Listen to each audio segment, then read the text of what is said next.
Your planning board meeting is open at 6:01. Okay, I'm going to go ahead. This is Mitch City and open the select board meeting at 6:01. Do we have any other boards that need to open before we move forward? RDIC to Mitch. RDIC? Well, no, we already opened.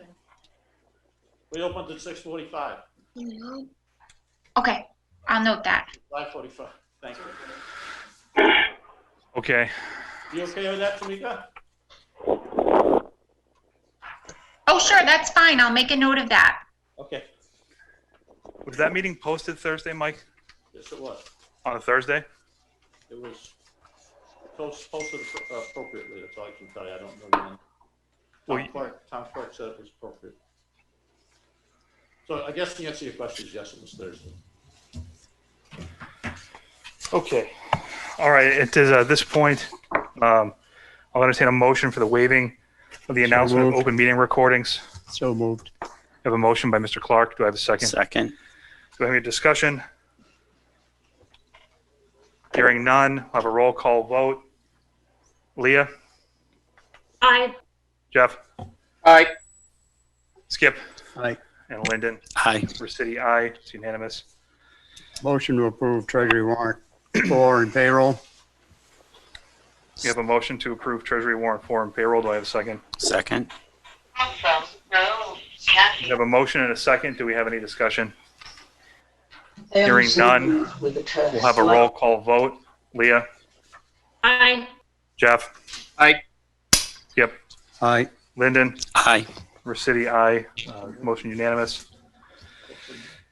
All right, we'll move on to You want to do the quickly. minutes, sir? I'm sorry, Do you want to do the minutes? apologies. We have approval of minutes for August 10th. I'll entertain a motion for those. Motion to approve as written. We have a motion to approve as written. Do I have a second? Second. Do I have any discussion? Hearing none, we'll have a roll call vote. Leah? Aye. Jeff? Aye. Skip? Aye. Lyndon? Aye. Recity, aye. Motion carries unanimous. We will move on briefly to public comment. Do we have anyone from the public that is here for public comment? We're just checking that now. Mitch? Mitch? Is that Mike? Yep. Go ahead, Mike. Yep. Just wanted to let you know we do have an email in the public comment. Can't hear him. Mike, we can't hear you. Nick, do you have that same email? Nick has the same email. He's going to read it. Sounds good. Okay, this is an email from Deborah and Christopher Flynn of 62 Prescott Street. Dear Select Board, I am writing this letter in opposition of Town Planning Board's request to repeat the research for a sewer treatment plant facility located at the corner of Prescott Street and Hillside Road in our beautiful town and neighborhood here in Rutland. The town has previously spent money in 2012 with Weston and Sampson to evaluate this specific piece of property, and it was ranked least favorable and not recommended that the area be further evaluated for this possible use. I would ask that the Select Board deny the request from the Planning Board to further evaluate this piece of property as previously suggested by Weston and Sampson. Questions are, why has this recommendation all of a sudden changed in our beautiful neighborhood? Why haven't abutters been legally notified? Thank you for your consideration, and we as neighboring citizens are hoping to hear clear answers to our questions as concerned longtime Rutland citizens of approximately 30 plus years. Sincerely, Deborah and Christopher Flynn, 62 Prescott Street. Thank you. Do we have anyone else for public comment? I'm sorry? Public comment into that email, since I have the document in front of me. Okay, go ahead, Mr. Narwhal. That email was incorrect. I have the Weston and Sampson memorandum from October 29th, 2013, and it clearly states that their conclusions is, I'll read it directly from the conclusions from Weston and Sampson on the Alta Vista Farm property. It is not likely that this site will prove to be a complete solution for the town's wastewater management needs, nor will it likely be the most cost-effective solution for these three reasons. It's private property. The amount of effluent that this property could potentially accept from discharge is significantly less than the town expected to meet. Again, this is 2013. The third one is the design and implementation of a construction project with the two former items were overcome on this site could become costly with the mounting conditions. But it says, however, based strictly on the preliminary field site investigation and preliminary analysis of this site's limitations, the site cannot be ruled out completely. Then it goes on to there could be a next phase of investigation. So this was all preliminary. This discussion of emails and propaganda and social media that says that Weston and Sampson said no is incorrect based on the memorandum I have. So I just want to put that out there for the record. Okay, thank you. I think that information is included in the packet that the boards received for tonight's conversation. If you would, I would ask that you hold off until that item comes up. We can discuss them as boards once we get to that point. Do we have anybody else in the room for public comment? Mitch, it's Tamika. I have 3 members of the Concom here. I'm not sure if Peter needs to open the meeting or if we still need one more to meet quorum. I have you, Skip, and Jared. It's posted. Peter, if you want to wait until we get to the item, we can open then, because unless your members are going to deliberate, I don't think that we need to open it. I think that's fine. Okay. Okay, Great, thank sounds good. Thanks, guys. All right. Anyone else for public comment? All right. Seeing none, we will move on to the next item of business, which is going to be, while we're all here. Well, actually, first we have the public hearing for Milk Room Brewing Company. If I'll entertain a motion to take things out of order, if we want to just get to the 61A, because I know the boards are here, instead of tying them up, we can do that. Somebody has any objections or someone wants to make the motion, I'm more than happy to switch those two around.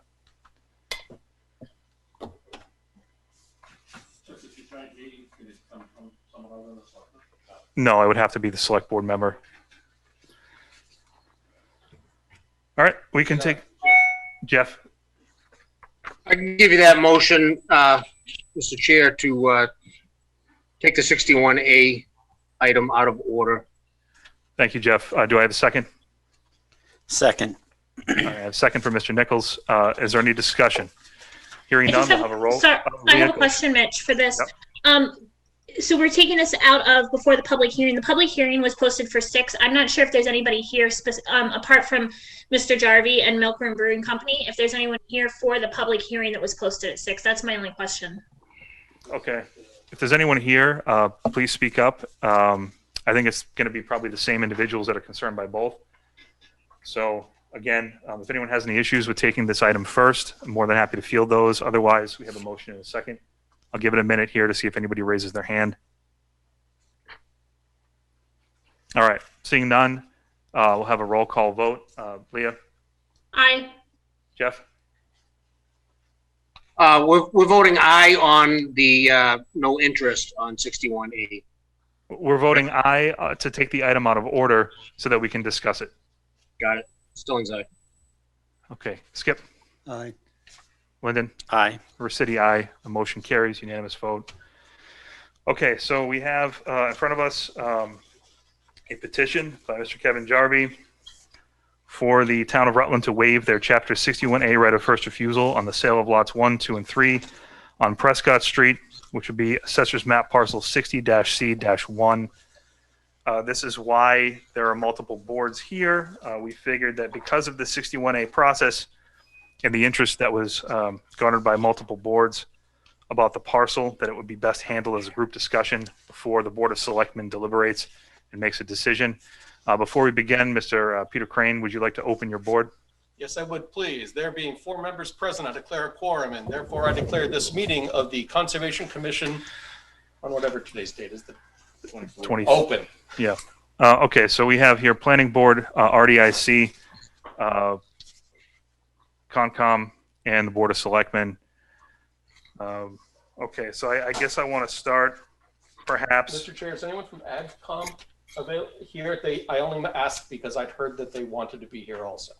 I do not see anyone. If there is anyone here from AgCom, please. Randy Jordan is there. Oh, I think Randy's I didn't here. see you over there. Randy is here. So there's not a quorum, but Randy is here from AgCom. So Randy, feel free to raise your hand if you want to weigh in. more than happy to recognize you on the corner of the screen there. Okay. So I think that there was just some discussion. Obviously, the last meeting, Planning Board has expressed interest, as Norm had so eloquently put. It is kind of a fact-finding mission for the Board of Selectmen to do our due diligence as a community. Planning Board had a conversation about it and decided that this perhaps could be looked at for multiple uses, one of which for a future project for a water sewer treatment plant or something similar over on that parcel. At this point, I want to defer to Planning Board to see if there's anything they'd like to add or kind of to state their position on what they think the town should be looking at.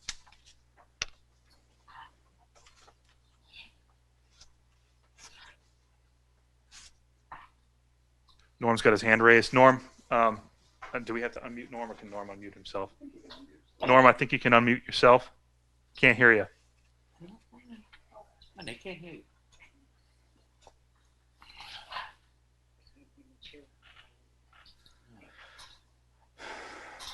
Okay, hear me now? Yes.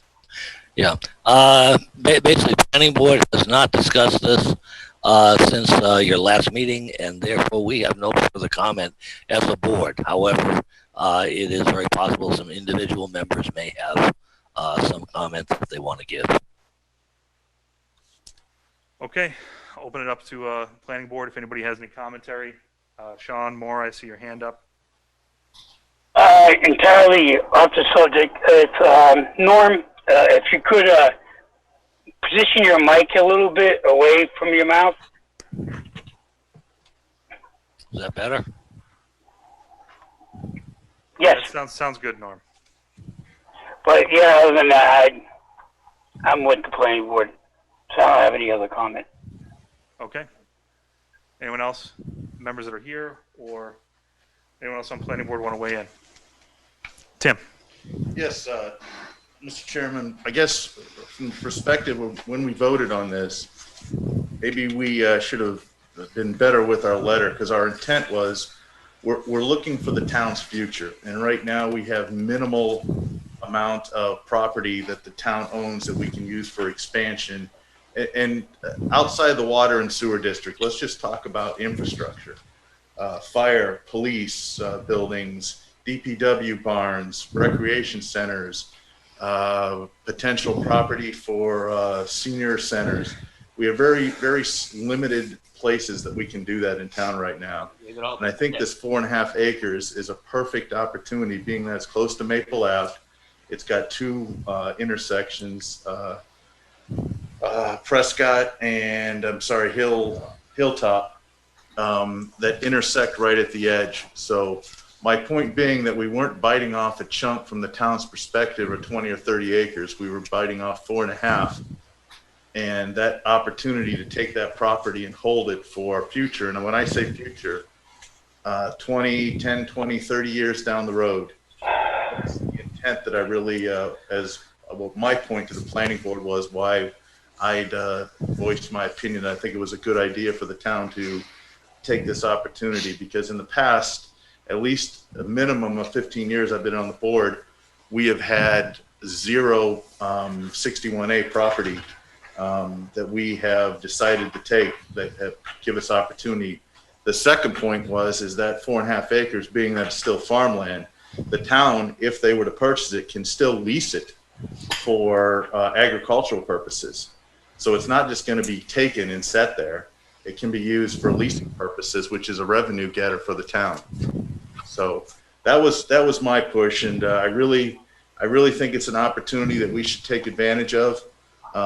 You're talking, it is $250,000 is the number that would be taken. So we probably, if I'm not mistaken, after talking to Mr. Nicholson, we probably have to do a special town meeting to get that approved. But again, it's a small bite. Instead of trying to take on a $500 or $1 million piece of property, it's a piece of property that I think the town needs for its future planning. And that's something we as a town and officials haven't done a good job at. And I think it's now we got to draw the line in the sand, because as they say, the big guy upstairs ain't making any more land. So we've got to take it now while we can afford it. Thanks. Peter. Yeah, Peter Crane, Conservation Commission.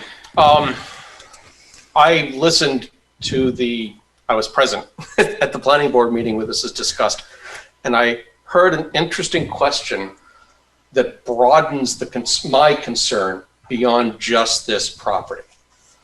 Who's responsible for thinking about town resources more than 5 years in the future? Mr. Narwhal mentioned 20, 30 years in the future, and I agreed that someone should be looking out there. Is that up to each department individually, or is there some group that's responsible for looking at it as a town to determine where the town needs to go and how long we have to get there? Mm-hmm. Town planner? I think that responsibility ultimately falls to answer your question, our board, and I heard Jeff just weigh in to our various department heads. That being said, kind of to echo your point and Tim's point, historically, I think we have not been the best at long-range planning, and that's something where Mr. Buckley, whose email, again, I think is in everybody's packet for tonight, had reached out indicating that that's probably a conversation for 10, 15 years down the road that we need to start having now between him, perhaps the town planner, whoever the new TA is at the time when we onboard that person, to come up with something more comprehensive in terms of a, I guess, facilities plan for the long term, something we can stick with. Similar to, I know that some of our department heads have been putting together 5-year capital plans. So something more along the lines of long-range planning in that sense. Again, it's not something historically we've been very adept at, but I think moving forward, that would probably answer some of those questions. Thank you. Mitch, Do we have I've more also been commentary? trying. Sorry. I'm sorry, I've also Leah. been- Go ahead. I've also been trying to push updating our master plan, which I think not all of this stuff would fall under that, but I think it would capture some of the needs looking forward also. So I think it's the town as a whole also needs to look at it. Obviously, I think as select board, we're kind of tasked with it, but I think it needs to be a holistic townwide process. That's a great point, Leah. Jeff, I think you had your hand up earlier. Well, I did. That's before I figured out that was Tim Narwhal speaking. I was just going to ask who was speaking. He wasn't identified. Okay. Oh, sorry. Dick, I think you had your hand up. Yes, I did. Excuse me. One of the reasons why I tried to bring this forward because of every time I've been down to Florida, there's a particular place down there I go by and I'm really amazed. And it's altogether different for treatment plants like you people really know nowadays, the smell and everything else. But to me, this is something new. And I believe also there are some other plants in local towns that are fairly close hereby that processes waste with food waste. They can make electricity, methane digester. So, the town can get some money back on something like that. And although the one in Florida, it makes fertilizer with food waste involved in it. And matter of fact, that plant down there produces 800,000 tons of fertilizer a year. And of course, there's a lot more people down there than there is in Rutland. But I mean, to me, we should be thinking in the future. I don't know how much it costs for sending waste all the way down to the Blackstone River, but I think it's time that we think about it in the future to keep it local. Okay, thank you, Dick. Leah, I see you have your hand up. Yeah, I have a couple questions, and some of this is probably going back a little bit. First, I guess some of the concerns we've had is that this property is already has potential buyers lined up and people have sold houses with the plan. Yep. So I was wondering if we could have clarification on the 61A process on the seller side, people trying to bring stuff out of 61A, what that process looks like. Why does it seem like it's always falling on the lap of the select board that we're holding up the sales when we are kind of the last to be notified of the formal 61A process of the land coming out? And then second, there's two separate documents that we have from Weston Sampson. One is from 2012, April 2012, that notes that this is kind of a least favorable location. And then the updated, well, I don't necessarily want to say updated, the one that Tim was referencing from, I think, the fall of 2013, that says that it's not completely excluded. I was wondering what work had been done in between those two and those two memos, and what on that particular property, as well as what would be the additional cost that the town would need to look at to even investigate the true feasibility of doing a treatment plant on that property. Good questions, Leah. I guess to the first question, the process really has nothing to do with, in terms of the seller, any private contract negotiations that go on between the seller and potential buyers. This process has to be disclosed. It's my understanding. The town really doesn't get involved with that. That's a legal dispute or an issue between the owner of the property and whoever's purchasing the property. So the town really has no part to play in that whatsoever. To your second question, I think it's my understanding, looking at both of those studies and talking to Director Buckley, the first study was based on a set of assumptions, and the second involved a little bit more detailed work individually allocated towards that parcel. So that would probably explain the slight variations between the information that was provided. I unfortunately can't provide you any more detail than that. And I think to your last question about the cost and feasibility, that's something that this board would probably have to task Director Buckley with looking at and talking to Weston and Sampson about.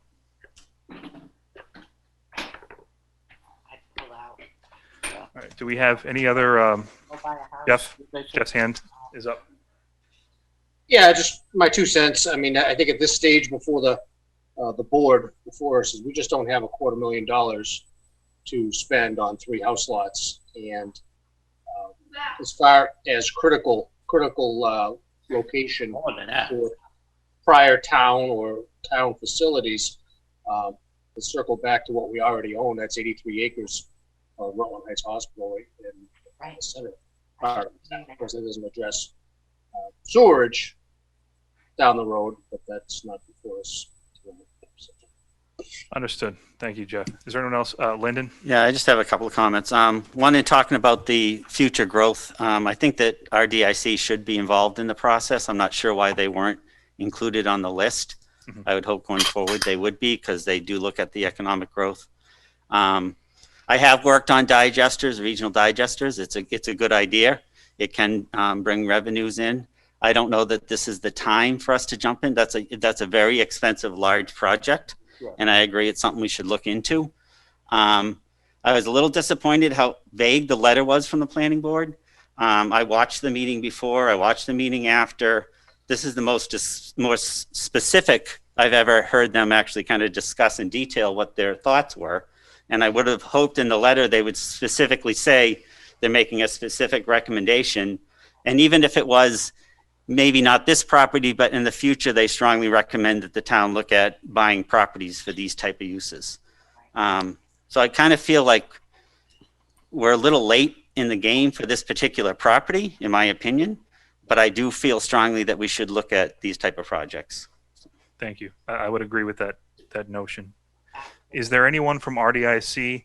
And again, just to clear up too, I know that at the last few we've handled, RDIC was not involved. I don't believe that they're part of our written process as to the boards that we do have to involve, but I think moving forward, everyone on this board is probably, after having the discussion the last couple of weeks, in agreement that RDIC should be involved in these discussions as we move forward for those purposes. So thank you for bringing that up. Anyone from any of the boards have any more comments before we entertain a motion from our board? Tim. Yeah, Mr. Chairman, I guess, again, I'm trying to get away from this conversation of sewer systems.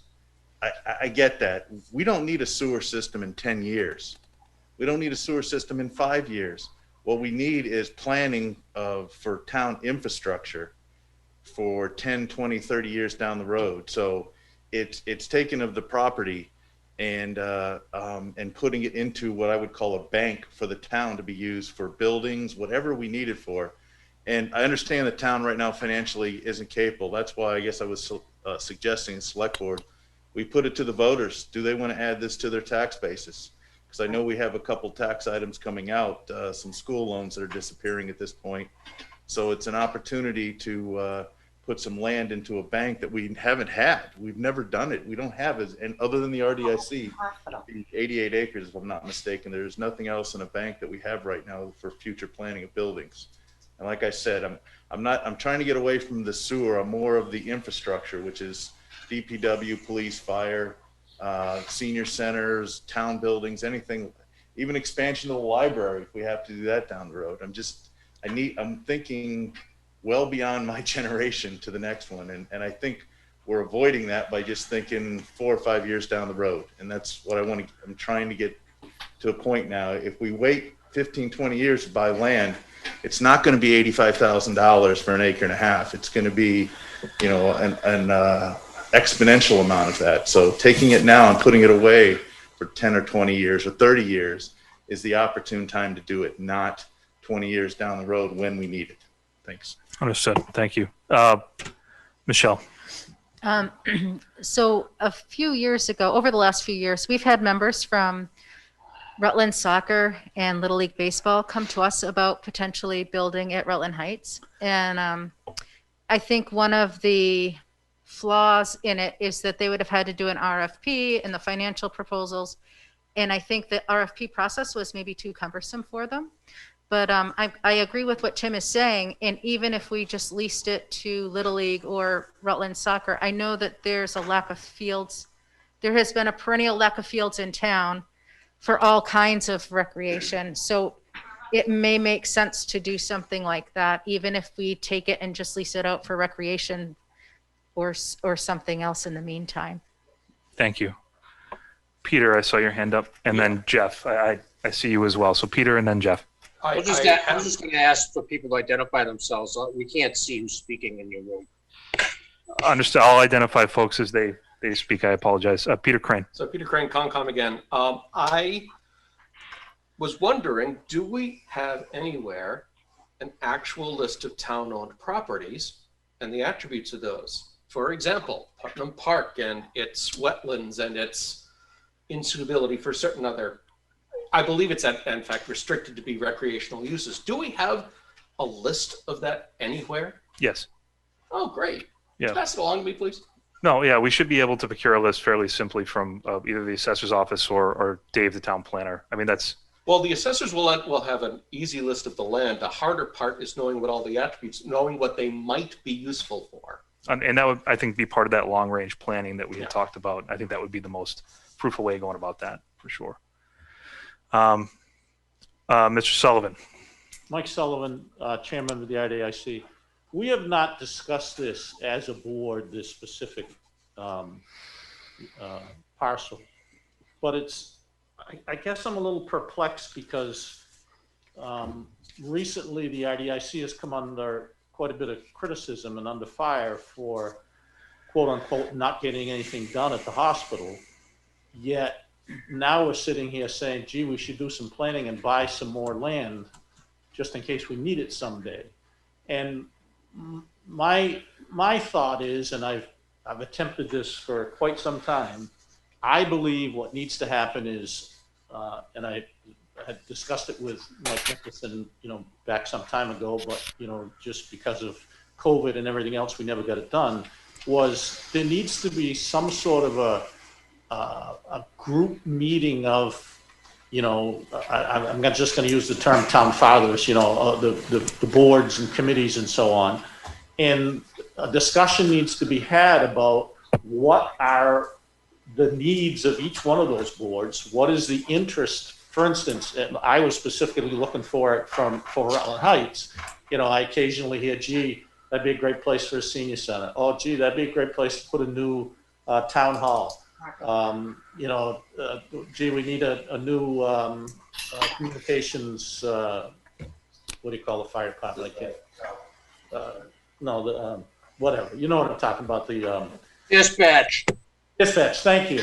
And that it just hasn't happened, and there's been a lot of reasons for that. But again, I'm sitting here saying there's a lot of people who are upset that Rutland Heights hasn't been quote unquote sold yet now we're talking about wanting to buy another $250,000 worth of land, and we don't even know if we need it. And I'm not saying we shouldn't. All I'm saying is let's get some consistency here. Let's not throw stones in one direction and then say, gee, we should be buying something over here. So that's just my personal opinion as an IDIC member. Thank you, Mike. Mr. Jarvie, you have your hand up. Hi, I just wanted to thank Mr. Sullivan for that comment, because I do believe, not speaking for anybody but myself, but the town has a lot of land in the center. There are committees that have been formed to do surveys for the town center to help with the growth. So there is the part of that process has started.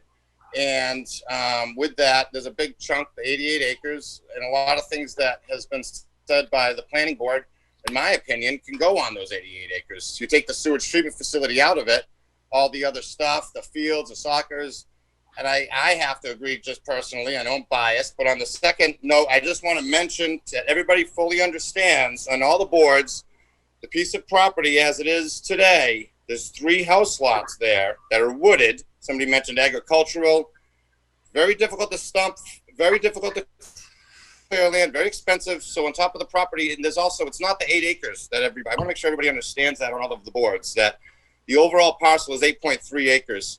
What we're talking about this evening is 4.5. The other pieces of the property are not for sale. And that was it. Thank you very much. And the trucks. There's lots of trucks to get sewer in and out. Thank you. Thank you, Mr. Jarvie. All right. Is there anyone else before our board? Just a quick. Mr. Williams. Yep. Dick Williams, yeah. The property that it's around it, the farmland, I do believe it's under APR. So if you ever wanted to do something with that sewer trunk line, the state probably will not give up its rights to allow that to happen. So, nor the lot that the trunk line runs through right now is, I believe it's Lilac Hedge, and I believe that's APR. And then below it, I believe is Alta Vista, and I believe that part of it is APR too. I may be mistaken on that. It may be 61, but I think APR shows up on it. So I just to throw it out there, if you wanted to do something in the future, there's not that much of open space that you can rely on to purchase. Understood. Is there anyone else? If not, I just want, did we get the AgCom recommendation? I didn't see that in our packet. Yeah, the AgCom had sent a letter indicating that they have no interest. Read that just so we can hear exactly what they're. Okay. Letter from the AgCom. Dear Board of Selectmen, this letter serves to make official notice to the Select Board that the Agricultural Commission has no interest in purchasing the 61A parcels on Prescott Street. We would like to see it remain in agricultural use. Yes. You're gonna mute that person. Okay. Wait, someone's enthusiastic. We always appreciate that during these meetings. Thank you. Okay, and I guess just Question. Mr. Jordan. Randy Jordan, Ag Commission. And I don't know how to raise my hand other than in person on the computer. I apologize. Nick, did you receive other letters? We, Ag Commission, had a meeting here at 4:30 this afternoon and did 2 other updated letters for you. It went to, I just received it literally at the start of this meeting, Randy. Okay. I haven't read it yet, but hoping there's nothing surprising in here or vulgar, I'll go ahead and read it without having previewed it to the rest of the board. Dear Board of Selectmen, this letter serves to make official notice to the Select Board that the Agricultural Commission would like to rescind the letter dated August 3rd, 2020 by vote at the meeting August 24th, 2020. By a majority vote, the Agricultural Commission voted that we currently do not have enough funding to purchase the 61A property located on Prescott Street. On a second majority vote, the Agricultural Commission requests that 61A property on Prescott Street remain in agricultural use. So thank you for forwarding that along. Apologies, I think it went to Laura as well, so it came in right as the meeting started. Thank you for that. If there's no one else, I kind of want to weigh in. having given this a lot of thought. Now, I've certainly we've heard from the multiple boards. I certainly think there's merit to Peter, what you were saying about the long-term planning, as well as Tim. I also think there's merit to what Mr. Sullivan was indicating, that with the turnover of boards, planning board, select board, all the other boards involved, it becomes difficult without a long-term plan to stick to a process for parcel development. I also feel as if we have this member coming before us as a small business owner trying to get going in town, and the sale of these lots is probably going to help him grow that business, which has been successful thus far in the community and probably a benefit for the community. And that's just my 2 cents. So that being said, I think if no one else has any points of conversation, I will entertain a motion. I'll leave it to the Board of Selectmen to make that motion on how we want to act with the property. I make a motion that we release the 61A property. I have a motion from Select Board Member Nichols to release the 61A property. Do I have a second?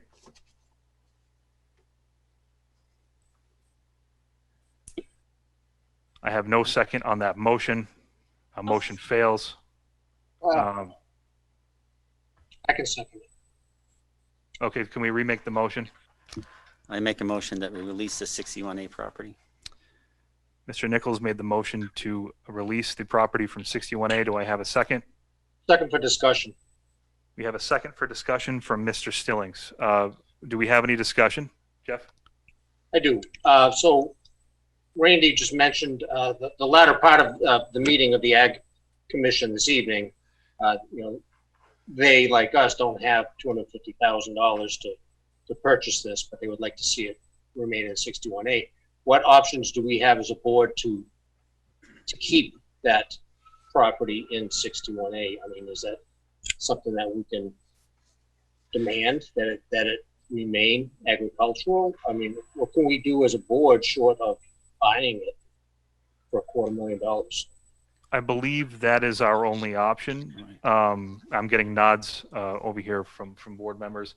It's also my understanding that in order to purchase it, depending on the use that's being proposed, it would have to go obviously to town meeting or something that would be levied against water sewer enterprise ratepayers, which raising their rates again after we raised them about 70% last year due to some mismanagement of those funds is not a particularly good proposition given the economic climate we are in. But it's my understanding, Jeff, to answer your question, that we would just have to simply buy it through one mechanism or another.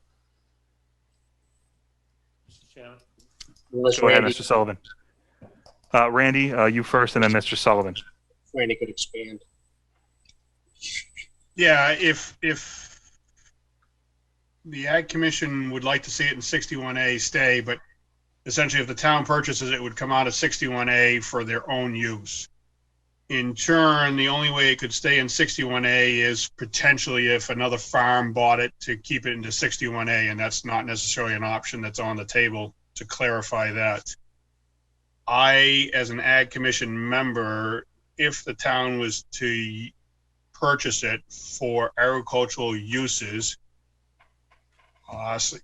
or other uses you could put in there, in turn, I would think the funding would come from general funds myself than just the water and sewer users, because at this particular time, you're not stating it's going forward. That's correct. In turn, the load would be spread out of more people than water and sewer users. That I would certainly agree with the chairman there, that we don't need to burden those people anymore with their increased bill. Understood. Mr. Sullivan. Well, I guess my question is, given your statement that you really, the only choice you have is to buy it or let it go, do you not have to buy it within that, is it 150 days, 180 days? I believe at the 120-day period conclusion, if we declare that we are going to move forward, there is a grace period to which we have to pay the property owner. I think it's 90 days, but I'd have to get clarification on that. All right, I guess my point is it reasonable or even plausible to think that the town can come up with whatever the number is, $250,000 in the next 6 months And if the answer to that is no, then I think it's kind of unfair to string, the landowner along, excuse me. So just. Understood. Again, this is something that would have to probably go to special town meeting. Right, and, by the time Yeah. that all happens. Right. Jeff, I see your hand is raised again. I echo what Mr. Sullivan, I believe that was Mike Sullivan who just spoke on there. We are talking 4 acres and it's not all at once. My understanding it's going to be like a house spread apart. Is that? I think there's 3 houses there, but again, I think to Mr. Jarvie's point, that land is not currently being used for agricultural purposes. Those lots are not, they're heavily wooded. So I think it's not like there is a farm disappearing. They're heavily wooded lots. I believe there's 3 of them. Well, my rationale would be that it is 4 acres, and if this is what the man has to do to save his farm, and keep his farm a farm and not sold out for more subdivisions, then that's the right thing to do in this case. The last speaker eloquently put it, the 2 choices before us are to release it or to figure out how we're going to get $250,000 there. Yep. And we have a motion on the floor with a second to release it. I think I see Leah with her hand up. Leah. You're on mute, Leah. Sorry, I just wanted to kind of reiterate the previous 2 speakers, but also I think while I appreciate planning board's statement that we need to be more mindful of the long-term planning, I wholeheartedly agree with that. And I think that this opportunity could potentially be a great starting point for that. I think it would be very irresponsible of us, given the uncertainty we've had in this in the spring and the summer with our budget, and going into the fall with our budget with COVID and everything, to even attempt to bring this to the town right now for $250,000. So I think it's bad timing for us. I think it's always kind of bad timing for us, but I think that this year is especially bad timing. So yeah. Okay, thank you. I have Linda and then Skip, and then I'm going to call a vote because I feel like we're all saying the same thing at this point. So. Yeah, I just wanted to reinstate that I support the economic development and that we do need to look at this going forward, and then, make it known that people selling their land in the future, we're going to look more seriously at trying to purchase it for the town's purposes. Also, I agree we need to deal with Rutland Heights before we take anything more on. And I just want to also state on Michelle's comment regarding soccer fields that Mike Nicholson did state that Mr. Jarvie did offer it to the town for that purpose for $1. And I think it'd be unjust to take that route when we didn't take him up on that opportunity. Yeah, I'm a little disappointed that I'm not sure where that went, but that didn't make it in front of the board as a whole. But I can certainly respect Mr. Jarvie having gone through and talked to different folks about what his options were on the property. So I respect that. Skip. I think we should let the whole town decide. Bring it up at a town meeting and put it on a ballot to either purchase or not purchase it. Because I think there's a lot of people out there that would like to keep it, like to purchase it, and not here to speak for it. Understood. Okay. Is there anyone else? We have a motion and a second. Mr. Jordan, you will be the last speaker, and then I'm going to call for a vote. Go ahead. One thing that Mr. Nichols just spoke on, Ag Commission wise, is in the past, 61A parcels have come before the town, and we haven't done much forethinking or planning, or it's a big lot, or it's an APR lot. Just to keep in mind going forward, I would agree with him that we as a town should look a little more careful in regards to the well-being of the future of the town about these 61A properties. Keep in mind, a fair amount of the 61A properties that would probably come forward in the future are APRs. APRs, for those that aren't aware of it, could not put anything town-related with the exception of a hayfield or a cornfield. You couldn't keep it for a soccer field or a dispatch center or a fire station. Just keep that in mind, please. Understood. Thank you.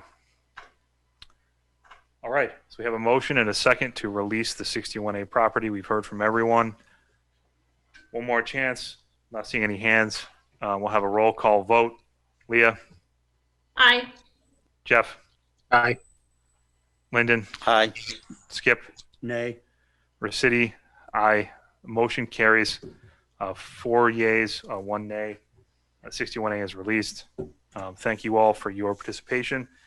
For the boards that are here that were only here for this item, I'm going to give you the opportunity to close your meetings so you don't have to sit through the rest of our business.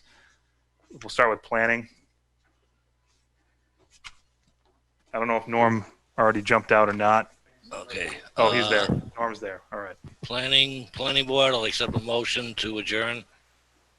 So moved. So moved. A roll Second. call.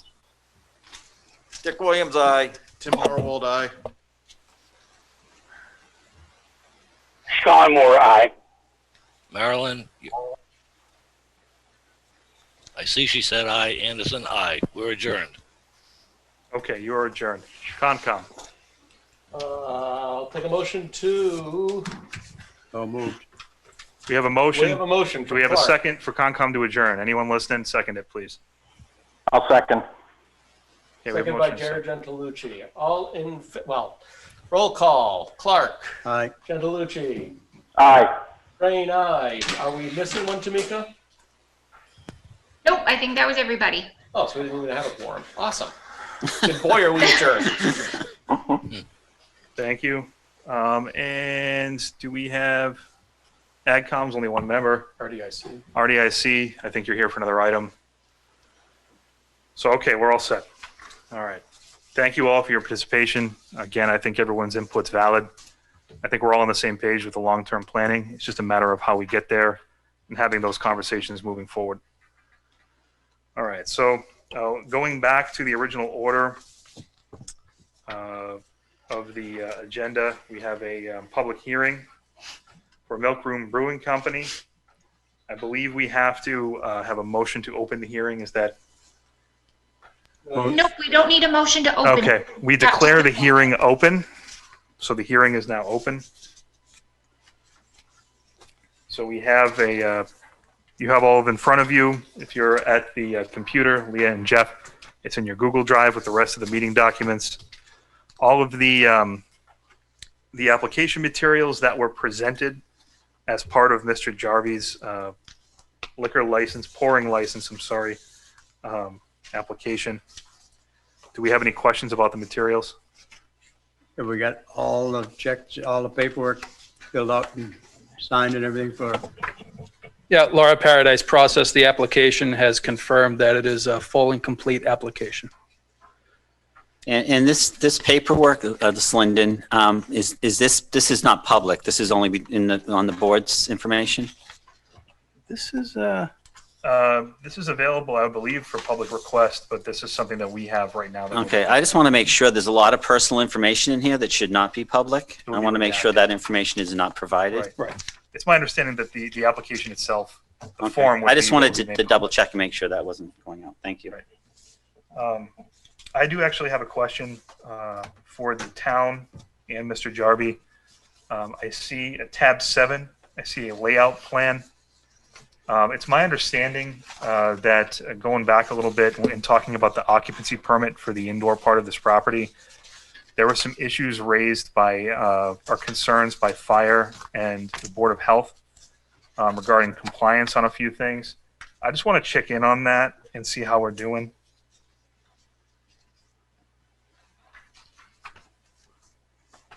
Do we have? Through the chair, if I may. Go It's, ahead, Nick. Nick Monaco.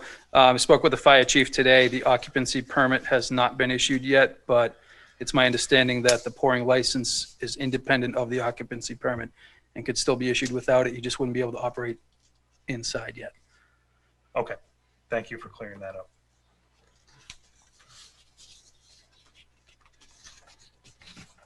Can I follow up on that, Mitch? Go ahead, Leah. Is that Leah? Leah, Yeah, go I was ahead. going to say it's Leah. Sorry. Nick, you might not know. Do you know, are there significant concerns about the occupancy permit, and or maybe the better question is, there will be no pouring inside until the occupancy permit is obtained, correct? So if we issue the pouring license, there can't be pouring inside until the occupancy permit is issued. Is that correct? That's my understanding. I can't say it's correct with 100% certainty. That'd be something Willie would have to answer, but the fire chief did tell me that everything is, the process is moving forward. Everything that needs to be taken care of is being taken care of. He just hasn't got the occupancy permit yet. See, Kevin has his hand up. He may want to answer. Kevin, I see your hand is up. Go ahead. Well, I just wanted to update everybody with these questions. I do have right now, the engineer has the layout, the floor plan, the updated floor plan with the full occupancy for the 6,000 square feet upstairs and downstairs. And then that's been also given to the fire alarm installer, and the fire alarm installer has already had multiple conversations with the fire chief. So they're in, they pulled wires. So we're hopefully occupancy permit will be somewhere between the end of September and the end of October. And to your question, Leah, absolutely, we're not having people inside until the occupancy is 100% done, and we have the outside area for that specific purpose, so that we don't have to, and we'll make sure that everything is completely done before we come inside. Thank you. Okay, are there any more questions? At this point, I'll entertain a motion. I think we just need a motion to approve as presented. I make a motion to approve as presented. Second. Mitch, I'm sorry to interrupt you. You first have to make a motion to close the hearing, and then you can take a separate That's right. motion. I apologize. Okay, I'll entertain a motion to close the hearing first. I make a motion to close the hearing. All right, we have a motion to close the hearing from Member Nichols. Do we have a second? Second. Second from Mr. Clark. Is there any discussion? Hearing none, we'll have a roll call vote. Leah? Aye. Jeff? Aye. Skip? Aye. Lyndon? Aye. Mr. City? Aye. Motion carries unanimous. At this point, we'll have a motion regarding the pouring license itself. I make a motion to approve. We have a motion to approve, and we have a second from Mr. Stillings. We'll have a roll call. I think it was Oh, Skip. Is it Skip? Sorry. Maybe Skip, but I would also second. All right. Well, Skip made the second. We'll have is there any discussion before we approve? Hearing none, we'll have a roll call vote. Leah? Aye. Stillings? Aye. Skip? Aye. And Lyndon? Aye. City, aye. Motion carries unanimous.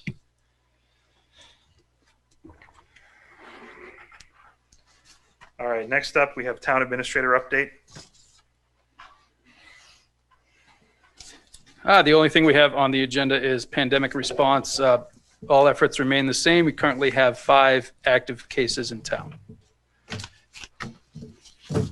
Nick, are those 5, the 2 that were previous, part of those 5? Or are those, Yeah, I think there's 5. I think one dropped off and then one popped back. so there's Different 4, ones. 4 new ones or something? Yeah. Yeah. Okay, thank you. Have we had any community transmissions? There is, we believe so, yes. Okay, Just 2 20-year-olds. thank you.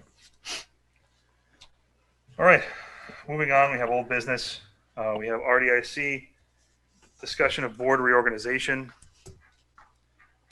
This is something that RDIC requested. The board voted to come in front of our board, which we also have an item that was requested on our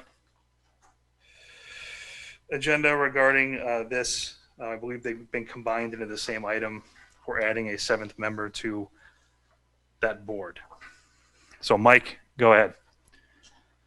Thank you, Mr. Chairman. So in regards to the changing of our committee and the size of the committee, we understand that it's the purview of the select board to change the committee if they choose to. But we don't think it's prudent to have a 6-member board. We discussed this at some length at our last RDIC meeting, and we unanimously voted to ask that the select board add another member to make it 7. So that is our request first off. Okay. I think the board had that discussion. I think the board was in agreement that that was probably going to be a good idea to do that. I sense you have another request Yes. So now let's talk specifically about applicants and the application process. As you know, Mr. Chairman, you and I have discussed this. There is a document called Board and Committee Appointments Policy and Procedures, and that was amended back in 18. And there are a multitude of things that should have happened that didn't happen that is very concerning.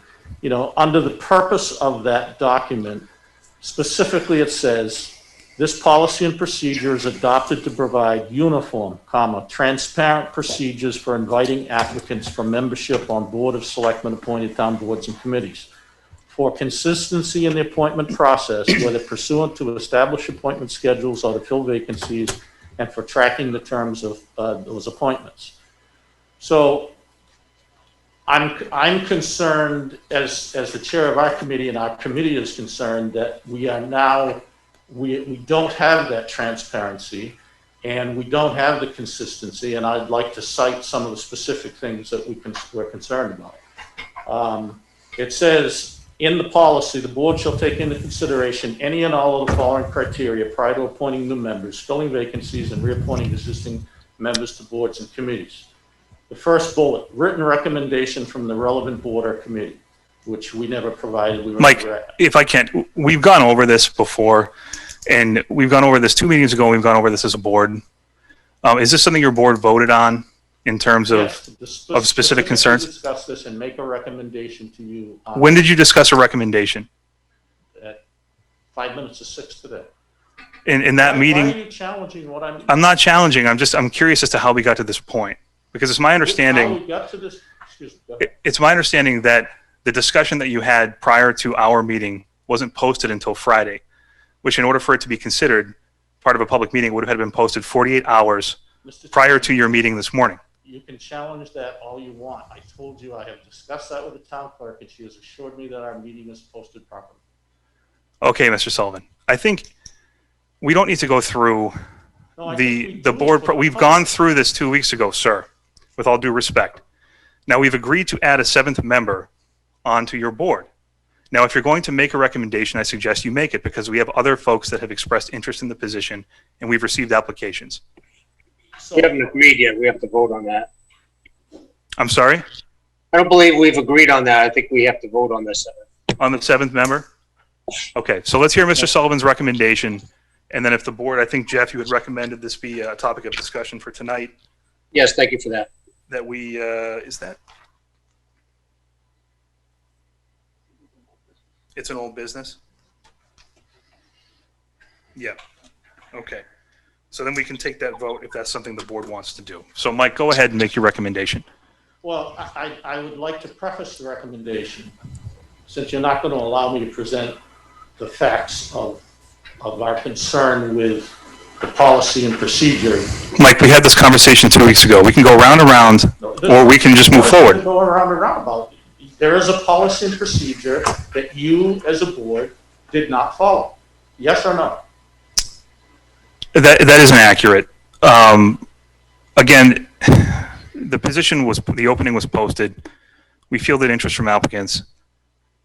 We've gone through the policies and procedures. It is under the Board of Selectmen's jurisdiction and purview to appoint members to the RDIC. The materials were discussed and we made appointments. Now, we were getting dangerously close, not having enough members on that board to actually conduct business. So the board had to make a decision.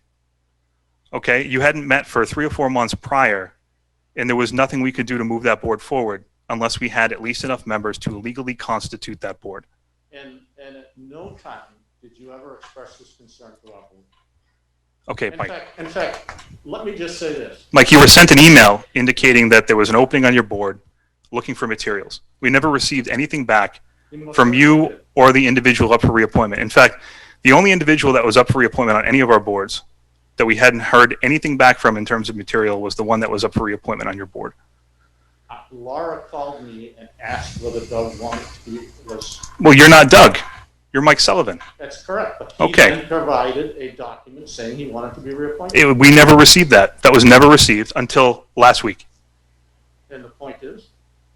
The point is, the board had to be legally sized to conduct business. So we asked prior to, reappointments were on the board's agenda for months. We asked at the beginning of that process for anyone looking for reappointment, they were going to be done in the spring, as they usually are, to get materials back to our office. We never received any interest from that individual.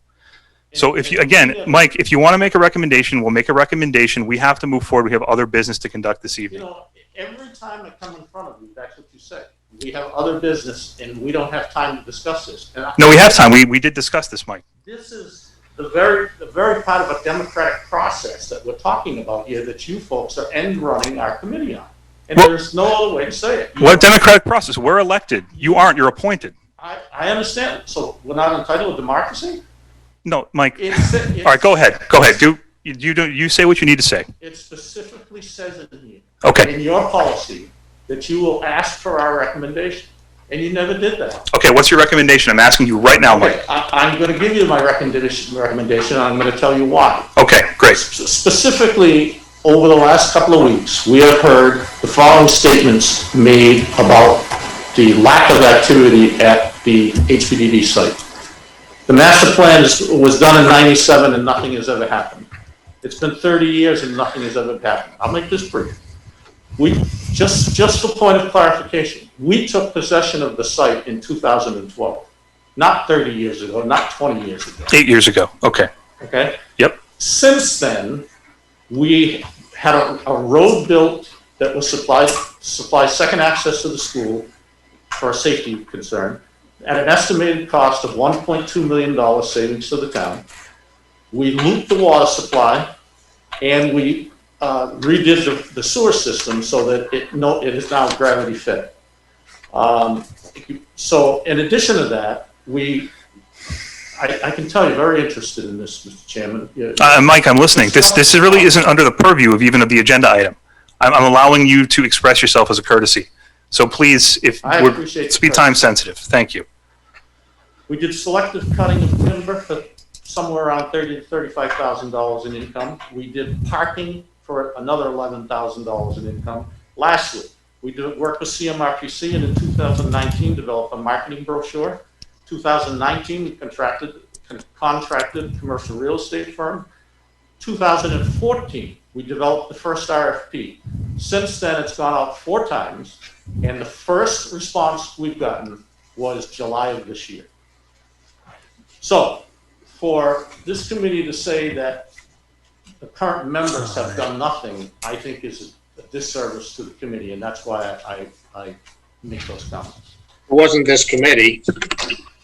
I'm sorry? There wasn't a vote or a position Okay, all right, of I'm the gonna select board that made that comment. Fair enough, Mr. Stillings. Individuals on the committee have made those statements. I apologize. That was too general. And if I go back and look through your minutes of last year, your appointments, your procedure was entirely different. And you asked for recommendations and you got them.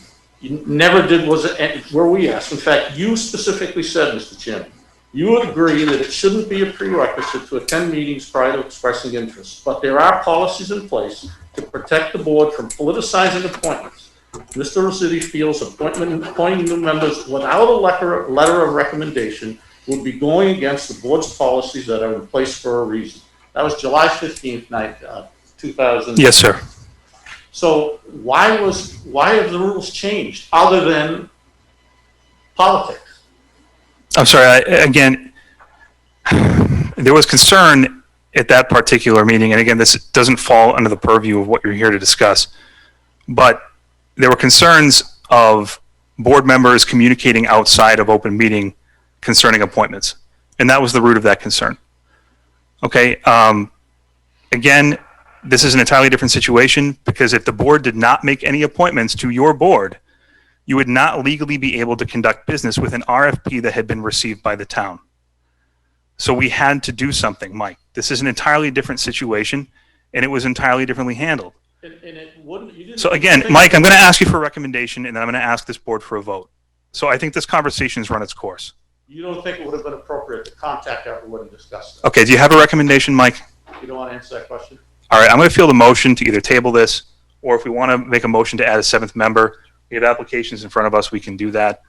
Otherwise, again, I think we're going to be going around in circles. So I have a Can I make a motion. motion We have a recommendation on. We have a motion being made. to make the 7th person on the board. All right, we have a motion to appoint a 7th person to the RDIC. Do I have a second? A second for discussion. We have a motion for a second for discussion. Do I have any discussion? Jeff, I would also Lyndon, like go to ahead. consider, 7 to 9. In the original time, I did question the fact that it wasn't an odd number. And Mr. Nicholson did say that we could go with an even number. I wasn't quite sure why we did that. So I do agree it should be an odd number. But I do know that over the years, we've tried to grow the committee a little bit to try to increase activity on the property. So I'd like to consider as much as 9 members on the committee. Are you amending, Skip, would you be amenable to amending that? Or are we sticking at 7? We have a motion and a second. We can vote on that, or we can do what? I have no problem, but if we go to 9, are we going to be able to maintain the 9? This is, We That's a have pretty interest large from quorum. 3 individuals right now, which would bring the let's go board to 9. We can always back it up later on, I suppose. Understood. No, we're fielding commentary right now. We have Jeff, his hand is up. It is. And I don't know how I want to say this, but, we owe a level of respect to peer committees and departments. And, Mr. Sullivan is the chair of that committee. I would at least respectfully ask that we hear his recommendation. I understood, and we're going to hear Mr. Sullivan's recommendation. I also want to remind the board that we also have to respect the taxpayers of this community and what is best interest for the town concerning that parcel. So we have a motion and a second to appoint a 7th member to the committee. Was the original motion amended for 9, or are we leaving it at 7 for right now, Skip? I'll amend it to 9. All right, we have a motion for 9. No, never mind. No, I'm No? not gonna- Okay. I'm not going to amend it. All right, we have a motion and a second to appoint a 7th member of that committee. Do we have any more discussion? All right, hearing none, we'll have a roll call vote. Leah? Aye. Jeff? Aye. Skip? Aye. Lyndon? Aye. Rossetti? Aye. Motion carries unanimous. Mr. Sullivan, you have a recommendation. What is your My recommendation? recommendation is that Doug Briggs be appointed as a 7th member, and by vote tonight, that was voted on and approved by the RDIC. Mitch, I apologize. I can't hear anything that Mike is saying. Beg your pardon. I recommend, our committee voted tonight to recommend Doug Briggs to fill that 7th seat as the most qualified candidate that we have gotten submissions from. And the fact that we've worked with him in the past, and he's been a very, very valuable member with his experience as both a selectman and a town administrator, he's invaluable, an invaluable asset to our committee. Okay, thank you. Leah, you have your hand up? Sorry, I think that was by accident. I'm having technical issues. Okay. All right, so we have a recommendation on the floor. If you're looking at your packet tonight, we also have folks that have expressed interest in serving on the committee. We have letters from Mr. Sean Moore, Ms. Bonnie Bessie, and Mr. Kevin Jarvie received with some explanation of interest and qualifications.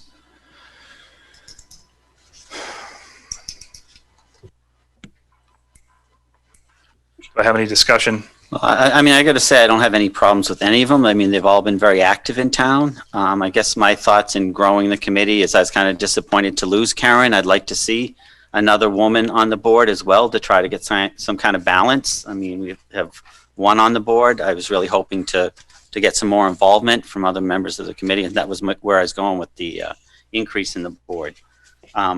But I think all of them have done a great deal of service to the community, so I don't specifically have a problem with any one of them. But What's the makeup of the board? Do we have any diversity in there now? We have Michelle is currently the only woman serving on the board. I'd like to make a motion, we appoint Bonnie Bessie for the RDIC. I have a motion to appoint Bonnie Bessie to the RDIC. Do I have a second? Second. I have a motion with a second.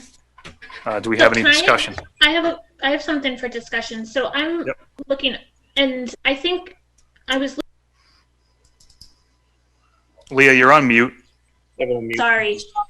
I think all of them, I was looking at the letters. I think all of them are qualified or have good letters. But I was wondering, currently,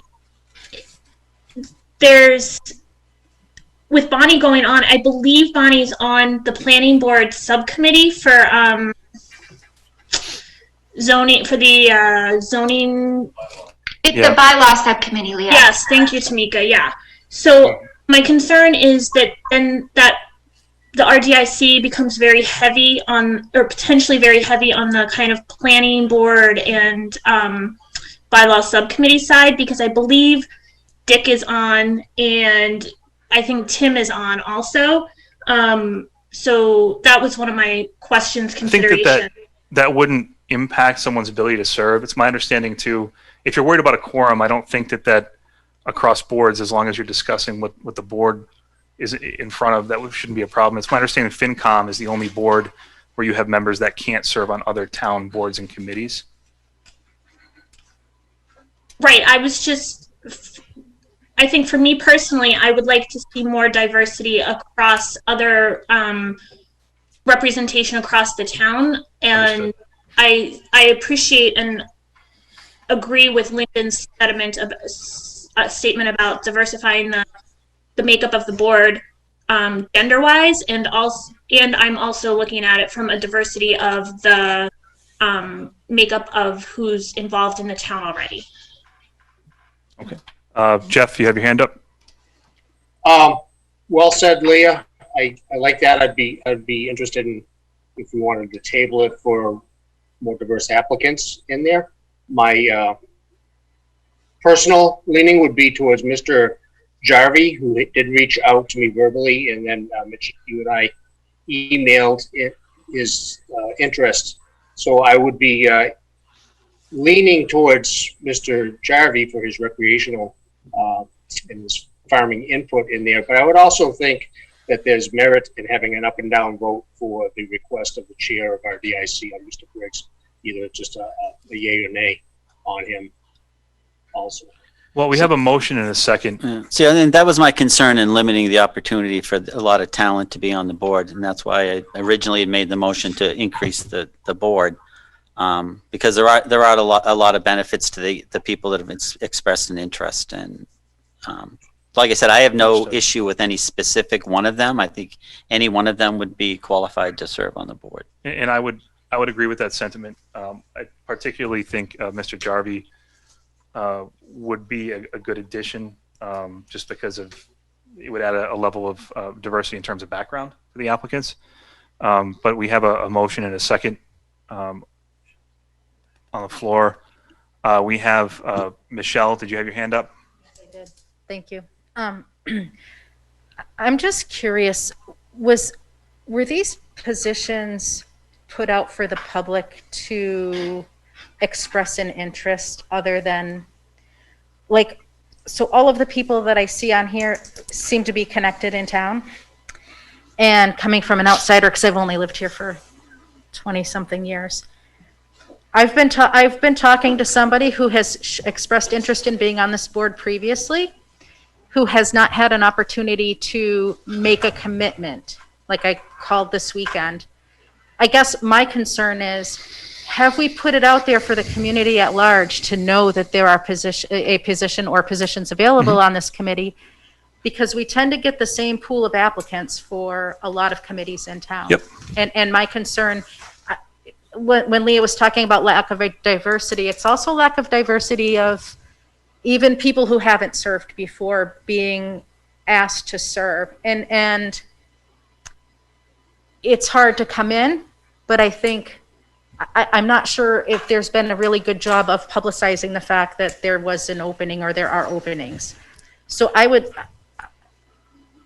just take that into consideration, even if you don't tonight and you appoint new people, but whenever anything is available, it should be publicized, and it can't just be on Facebook. Not everybody's on Facebook, and it can't just be, I don't know how you do it, but there has to be some way to get it out, word out there other than just word of mouth.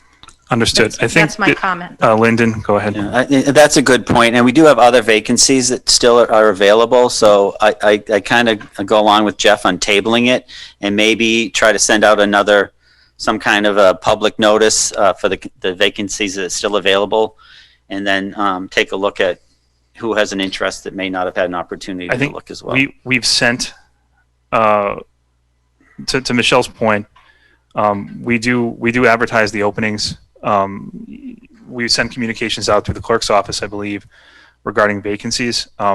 As to the same applicants for different boards and committees, it's my experience that the folks that want to be civically engaged or more civically engaged actively seek it out. As you know from serving on the committee, it's a pretty big time commitment, and it's difficult for a lot of people to make those. But I mean, if you have anyone that you know that you've spoken to that is interested for any of the openings that are currently listed, please have them contact us in any way, shape, or form. If they'll contact you, you can forward along to us. More than happy to consider anyone. I totally agree with Leah that I think we need a more diverse mix. I think we have applicants for this board that want to serve, and I also think that it's important that we move forward with something, because RDIC has not yet reorganized as far as what they're supposed to be legally doing, and we have an RFP currently sitting on the table with several responses that need to be acted on in the immediate future for the benefit of the town. So I can understand the merit in adding, I can understand the merit in adding more individuals. If we wanted to increase the board size, we can have that vote as well. But again, in order to keep things moving at that property, I think it's important that we not stall this and kick the can down the road. So I have a motion with a second on the floor. If there's no other discussion from the board, we'll have a roll call vote. Mr. Chairman, are we allowed to comment? Mike, go ahead. Joint meeting, correct? I'm sorry? This is a joint meeting, correct? This is a joint meeting, but again, this is our vote. So I'll allow you to comment, but go ahead. I guess I'd be interested in hearing from the individual board members why our recommendation is not being. And we can do that. Jeff called for out of respect an up and down vote on the individual, but we have a motion and a second on the floor that we have to move on. So I'm going to call a roll call vote. So Leah? And the motion is for Bonnie Betsy, correct? That is correct. My vote is no, based on my previous comments. Mr. Stillings? Stillings, no. Skip? Yay. Lyndon? Yes. Aye. And Versity, aye. Motion carries 3-2. Now, if we wanted, I guess, Mr. Stillings, you had a requested that we provide Mr. Sullivan the courtesy of an explanation for that individual. Did you have a comment or? Well, the up or down, but it's moot now. I mean, why? It's moot. There's nothing to put him into. So I would fall back on my previous statements. Okay, thank you. All right. RDIC, I think this is the item, unless any of our board has any further discussion. If you wanted to close, I'll give you the opportunity to do that. Accept the motion. Mitch, I didn't hear anybody who motioned. Second. I'm sorry, Tamika. I seconded into closure from Mike Sullivan. Mike made the motion to close. Okay. Got it. Thank you. Tim seconded. Any discussion? All in favor? Rich Williams, aye. Tim Narwold, aye. Sullivan, aye. Susie, aye. Steiner, aye.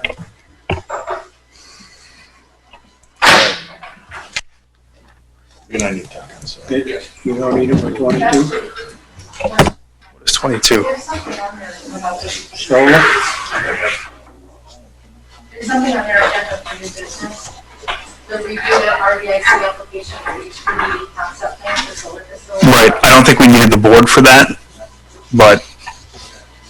That's correct, Mitch. It doesn't involve Right. them if they don't want to be there. Okay. It doesn't involve us? They No. want to talk about HPDD solar concepts. And we won't be able to vote, is it? Guess I'm back.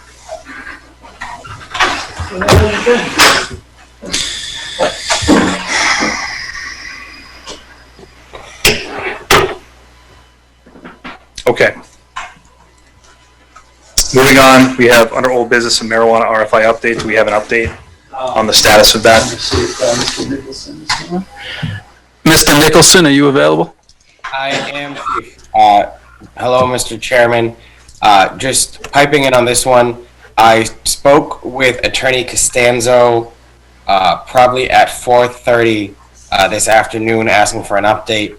After following up a couple times on that one, most of the stuff in the proposals all look good at this point. There's just one point she's checking on. And Mr. Moore, I see you on the call here too. Otherwise, I would have given you a call beforehand.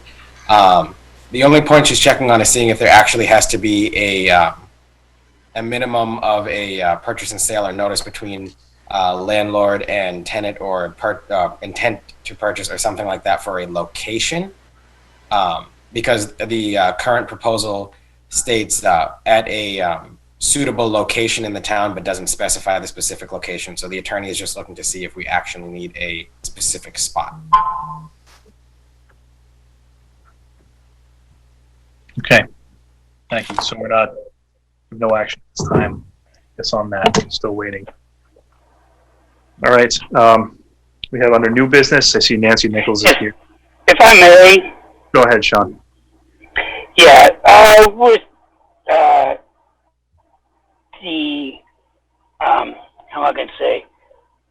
Since the precedent has been set before for special meetings that have been called for potential business owners in the town, I wonder if as soon as Ms. Costanza finds out, if instead of waiting 2 weeks, if a special meeting could be called. It's just, I mean, the hold up, I understand if you want everything legal and all, but I don't think that we need, Sean, I don't think that we need a, I'm not sure we need a meeting, or we probably need a meeting to approve whatever's presented back, but we'll, do you even need a select board meeting? Because this is something that's done through the procurement officer, which is Mike. And is this something that has to be set, on a select board meeting? I think we would need to give Mike, right. I think we would need to give grant permission to sign. Mike, if you can clarify that. So how the laws with HCA's work, the procurement itself was done when the RFIs were awarded. This is contractual work that has to be done through the select board, and while you can approve the town administrator to sign on behalf of the board, this is all a contractual negotiation. The contractual authority for the town is the select board. So while you can certainly authorize the town administrator or anyone else to sign on the board's behalf, the final contract has to be approved by the board. Okay, thank you. So I guess, Sean, we're going to have to wait till we get something back. Okay. All right. Time and tide, right? I'm sorry? Oh, you see, time and tide waits for no man. So I guess I'm at your purview. Okay, thank you. Under new business, I see we have Department Head Nancy Nichols for a item Council on Aging proposal for pavilion at the community center through CARES Act funding. This is a request that came before the board. I don't know if Nancy, if you want to speak to the project a little bit, what the request is.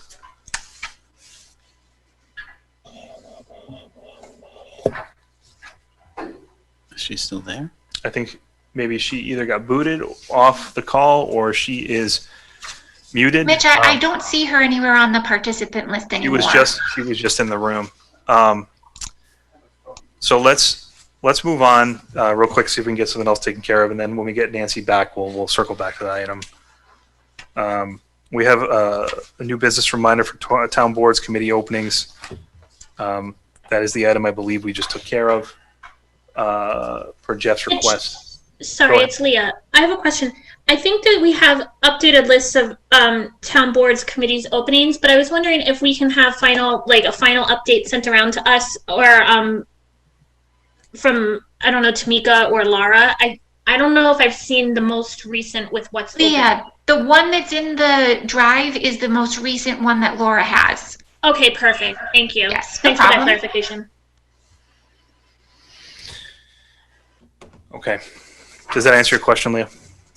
It does. Thank you. I Great. didn't know if, do we want to go through just quickly what's vacant for people that are listening, if there's any interest in, Sure. I I think to that, yeah, to your point and then Michelle's point, I think that would probably be helpful. So if you want, I can read down the list of what's currently vacant. We have a vacant seat to expire next year on the Agricultural Commission for an alternate. It's an annual appointment. We have a vacant seat expiring in 2022 for the Council on Aging.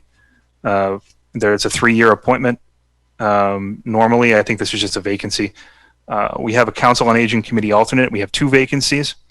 Those expire in 2021. We have 4 vacancies on the Cultural Council.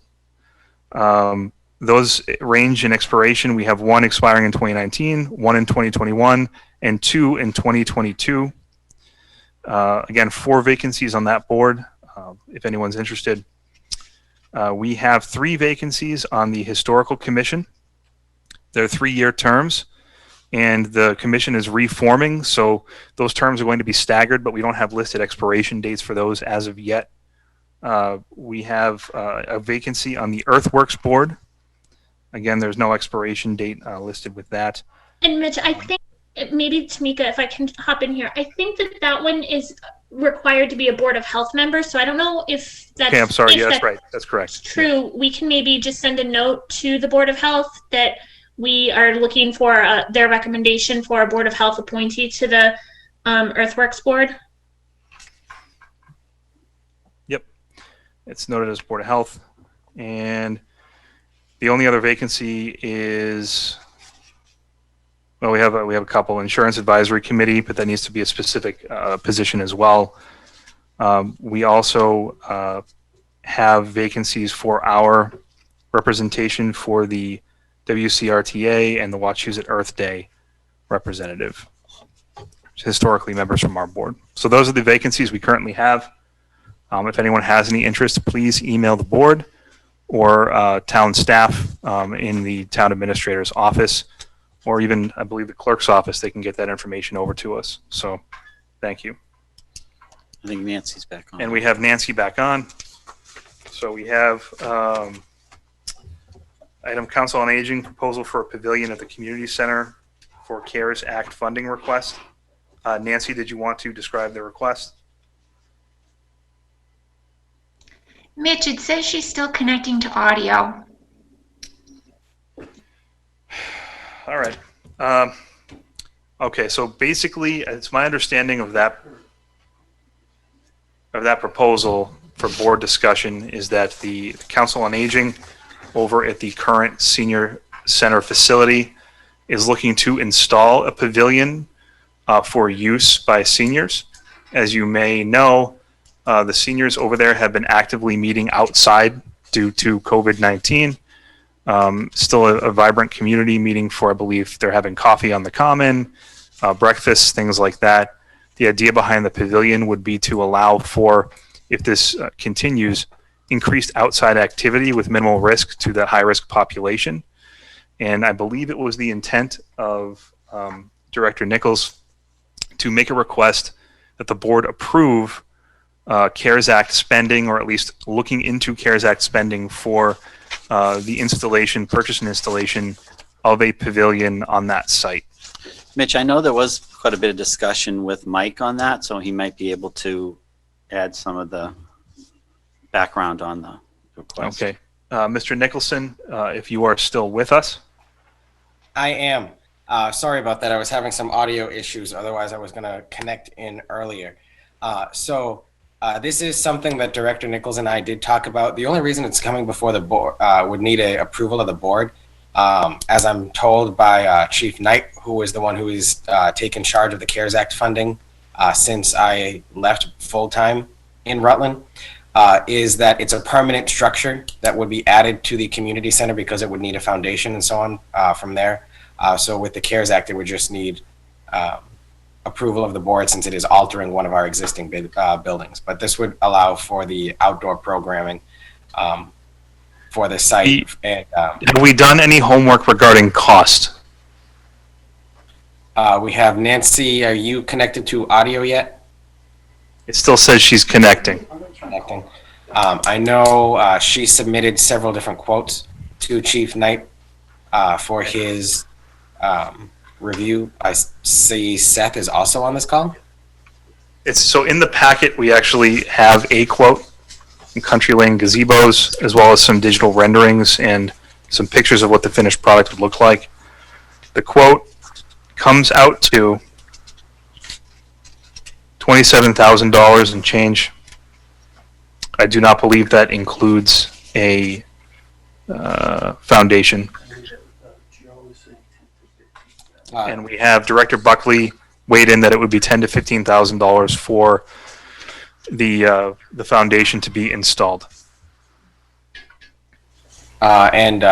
Mitch, I did see Seth just put his microphone on too, if you have any questions, because he's talked to Nancy a bit about it. But the discussions I had with Nancy when I were there were that this would be allowed for the outdoor programming and seating under there. But again, it would be a permanent structure. The reason why she was going for the foundation in it was just so it would be level for the seniors who are using it.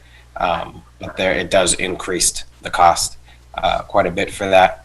We do have money in the CARES Act for December 31st that is allowed for us there, but this is again would just where it's such a big permanent project. That's why the chief thought it best to come before the board for approval. Okay, Seth, did you have anything you wanted to add? Yeah, Mitch, just so to give the board some background, when we originally applied for our first round of CARES money, we had set aside money to redo the kitchen at the Council on Aging to improve Meals on Wheels and meal preparation for the seniors. That money was approved for the alteration of the building at the community center. So we have set aside approximately $30,000 for that rehab. And that's a long-term benefit to that building and also to the program that the seniors are providing there. Absolutely. This is also supported by the Board of Health, as they're the ones that permit the food processing of that facility, and they highly recommend and are supporting the renovation of the kitchen for sanitary and public health concerns. The pavilion did come up during those discussions, but we did not get a chance to have all the numbers in front of us before we applied.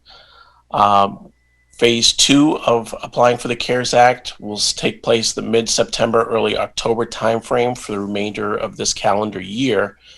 We are allowed to apply up to $150,000 for building or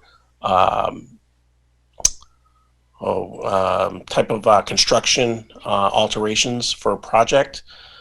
The pavilion, as you said, was $27,000. The engineering drawings went to Director Buckley for review, and during the review process and with the building inspector, due to the pavilion manufacturer being in a southern climate, the engineering had to be relooked at for snow load in New England permitting to pass Massachusetts building code. So that requires a substantial foundation and footings. This would be 10 piers, 12-inch in diameter, 5 feet deep. So there'd be 10. So there'd be some significant excavation on the site to level the site, dig the pier foundations, pour the piers, and then a concrete pad over the whole area, so it would make the surface level and usable. So during rain or anything, it wouldn't become muddy or anything of that nature. So that's where Director Buckley came in with the estimate between $10,000 to $15,000 additional for concrete work. So that's putting the price closer to $45,000 to $50,000 for this project. Again, we don't know if we can get the project approved at this point, but that's why we're bringing it in front of you, because this is a permanent structure within the town that the town would have to take on and maintain to years to come. So that's why it's in front of you at this point. Okay, and this amount would have to be bid out. I mean, there's got to be. Would it not have to be Not bid under out? 50,000, according to what Mike had told. Why would it the not have director. to be bid out? That's correct. So under 50,000 is solicit 3 quotes. This was changed in the 2017 Modernization Act. Over 50,000, you need formal bids. Okay. You still need to solicit 3 different quotes from 3 different vendors. Okay. So did we get the director on the line or not? Nancy, are you on the line? She's on there, but she's muted. I tried to call her, but didn't go through. All right. Does the board have any discussion? I have a question. Go ahead, Leah. I have a couple questions, I guess. Where on the property is the proposed site location for this? And would this only be open to use by seniors, or would seniors kind of have priority but could be used for other town community groups? Oh, there she is. I think that would have to be determined by the board, I would imagine, Leah. Does anybody know about the location? Like where Yeah, on that property? It would be in the front of the property, but Nancy's on the line now, so she can address it. It's time now. All right. All right. All right, we got Nancy on speakerphone. Hello? Can you hear me? Yes. Yes. Hello? I don't know if they Okay, can you hear me? Yep, Leah's nodding her head. They can hear you on Zoom too. Yep, we can hear you. Okay. I apologize. I've been on the whole time, heard the whole meeting. I don't know why you couldn't hear me, so I apologize for that. In everything that's been said, This is untenable. Yeah. Nancy, you're breaking up real bad. nothing now? Oh, that's okay. All right, the 3 quotes that I did get, the company that I went with, or want to go with, is the most reasonable for the best product, because it has a ceiling, it's vinyl as opposed to wood. They came down another 2% just today, only because the engineered stamped plans that are required are an addition. We thought they were $750. They went up to $2,000 because of the requirements for the weight of the snow and the wind in the state of Massachusetts. So it's actually closer, to $1,000 versus the 2 where they came down that other 2%. The other thing we have to take into consideration, I made some other phone calls to places. One in Hubbardston or Winchington. They have not called me back yet. They don't list pavilions specifically. I did call another one in Rhode Island, but everybody that I've heard from so far is around the same price or more, because there's been a lumber increase. This particular company is still willing to hold the price in lieu of that increase if we order with them. I just wanted to put that out there. Okay, so Because otherwise we're probably looking at $3,000 more. Thank you. So it would be at the front of the property. Yeah. Leah had a question as to whether or not other community groups would be given open use for it. Is that something that you, I guess, how do you feel about I that? think we would manage that the same way we did with use of the building. I mean, I would, other town groups, like if it wasn't our hours and we weren't using it, as long as we held people accountable for any kind of potential, damages to it, like we would the building. I think, too, it's important to note, Leah, to your question, we would probably have to have some sort of sign up for groups to use it because of the cleaning that might be required between uses to make sure we're not putting that vulnerable elderly population into a more vulnerable position. Yeah, and for my clarification, I wasn't specifically thinking about, the immediately kind of during COVID use. I was thinking this is a long-term permanent structure that I was just looking down the road as to what the long-term plan could be for use for this space. So, I kind of assumed it would be seniors' priority. Probably because that long-term You know, some people have said, well, what if the senior center isn't there? You can always use it. The seniors can always come back to it. You know, it could have a multiple use. But right now, a lot of senior centers are putting up, you know, decks, putting up pavilions, putting up, because of the ability, not just with COVID, but other flus, or if COVID takes a long time, generally speaking, to get them outside more. Kind of looked ahead and said, well, what's wrong with even being outside a lot more in the summer anyway?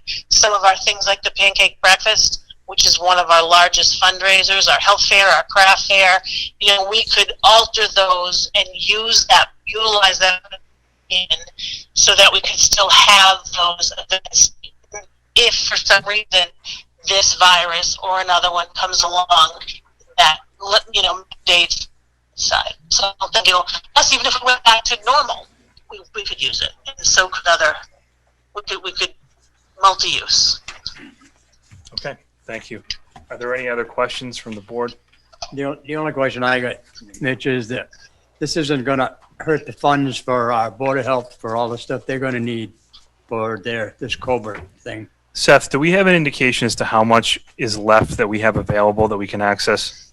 So as of this time, we've been approved of the $780,000 that was available to Rutland if we qualified for the request that we put in for. We've only been awarded $193,000.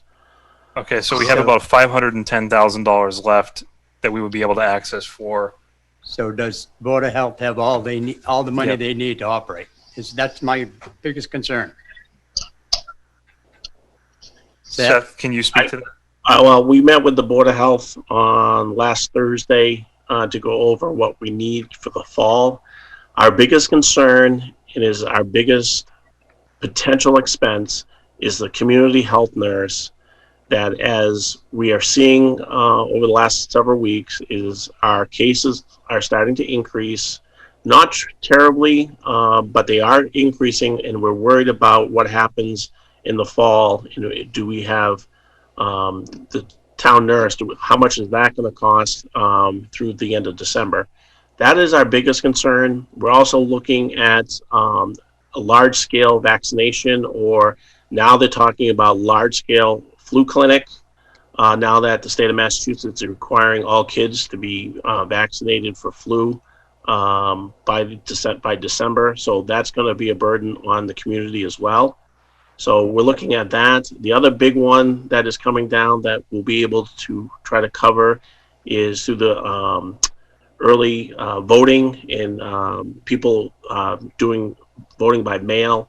The town clerk's office is spending almost $10,000 in postage because the amount of requests for mail-in ballots that is not funded by the state but will be covered by the CARES Act. These are the type of things that are coming in front of us now that we just need to be prepared for and be able to address them. Not only on the Board of Health side, but we also have the emergency responders that we need to address and protect, both police, fire, and EMS, because we are the ones on the front lines that are in people's homes, addressing them when they are sick, and transporting them to the hospital. So those are the type of things that are the immediate needs.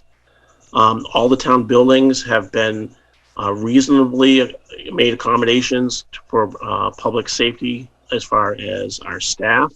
And it's still an ongoing basis that as things pop up, we are addressing. But again, we didn't want to move forward with the pavilion because we had not applied for it and had not been approved for it. So I did not want to authorize any expense of this. If in case it was denied, we would be on the hook for any expense that we had spent that wasn't approved. So that was the concern I had. Okay, So Seth, I'm sorry, it was my understanding that Mike had gone through that already for the approval. Okay, so Lyndon, just be upfront. I'm concerned a little bit that I don't want to call you out or anything, but I think it's borderline here because your wife is the director. Right, but she has no financial interest in this project. I understand that. Actually, Mike and I had a conversation. You and I had a discussion the other day about that not going into the next phase. Nancy, we lost We you. lost Nancy again. So, Hello? Can you hear me now? Yep.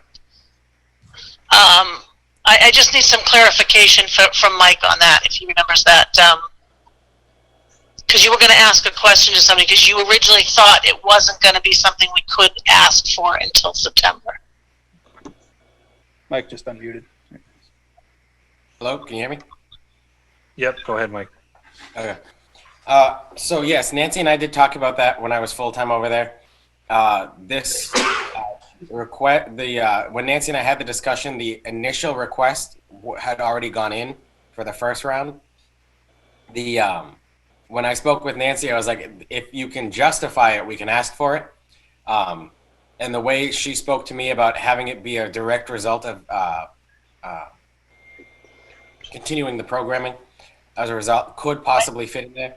By the time I left, I had never heard back from the Division of Local Services as to their final approval. They said that it was an interesting proposition when I spoke with them, and it was something that they'd look into. But that's where it left it there. Is I had said it sounds similar to what the CARES Act was intended to fund, but we had not done the official application by the people who do that because that wasn't available until September. But it was on the list of things that we would look at submitting in September when I left. So does that mean that then it has to go in the next phase? I mean, once they approve it, we're allowed to spend it because it's deficit spend and we get reimbursed for it. Okay. We were just hoping, the initial plan when they were going to do the second round was July. But then with everything coming out with the school guidance and the Commonwealth recently giving out a bunch of new money for schools, the deadline for that just got pushed back because DLS was overworked. So they moved it from July to September, and that's where that disconnect came in. So right now, if it's approved, does it go under the first round of money or the second? If it's approved, it'll go on the when we sang be a the second round. We got the 1.8. Excuse me. We got the 800,000. That's what's considered officially first round, but they give it to us in pieces. So the first installment of that 800 came in June. The second installment is expected to come in July, but then they bumped that second installment to September. So that's the disconnect that's there. So it's not the second round, it's just the second installment of this round that we're in.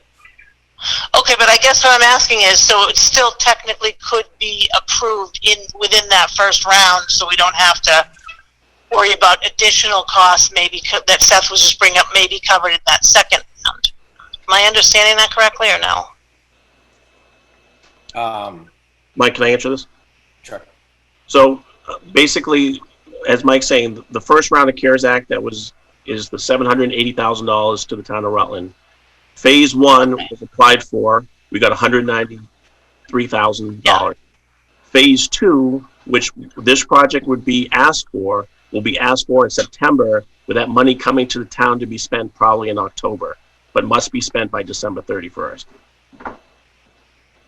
But it's still within that 800, that big chunk. That's even though correct. It's an installment. Yep. Okay. So I guess the big question then, Seth, is that if the board acts on this, are we going to have enough money to meet the health needs that this community needs going into the fall? Because you've outlined kind of what some of the challenges were, and I'm looking for your input as someone who's directly kind of working the day-to-day with our COVID-19 response. I would ask tonight for the board to either approve it or disapprove the project in concept, and then as we get closer to September, as all the department's needs come in, we can just prioritize them once all the needs come in, and we can look at the available money that we have at the time. Okay, and I think that, does this need to go through the CIPC process as it's a capital investment exceeding the threshold, but it's still a CARES Act request. I would assume that that would still have to be vetted. Maybe we should need to get some clarification on that.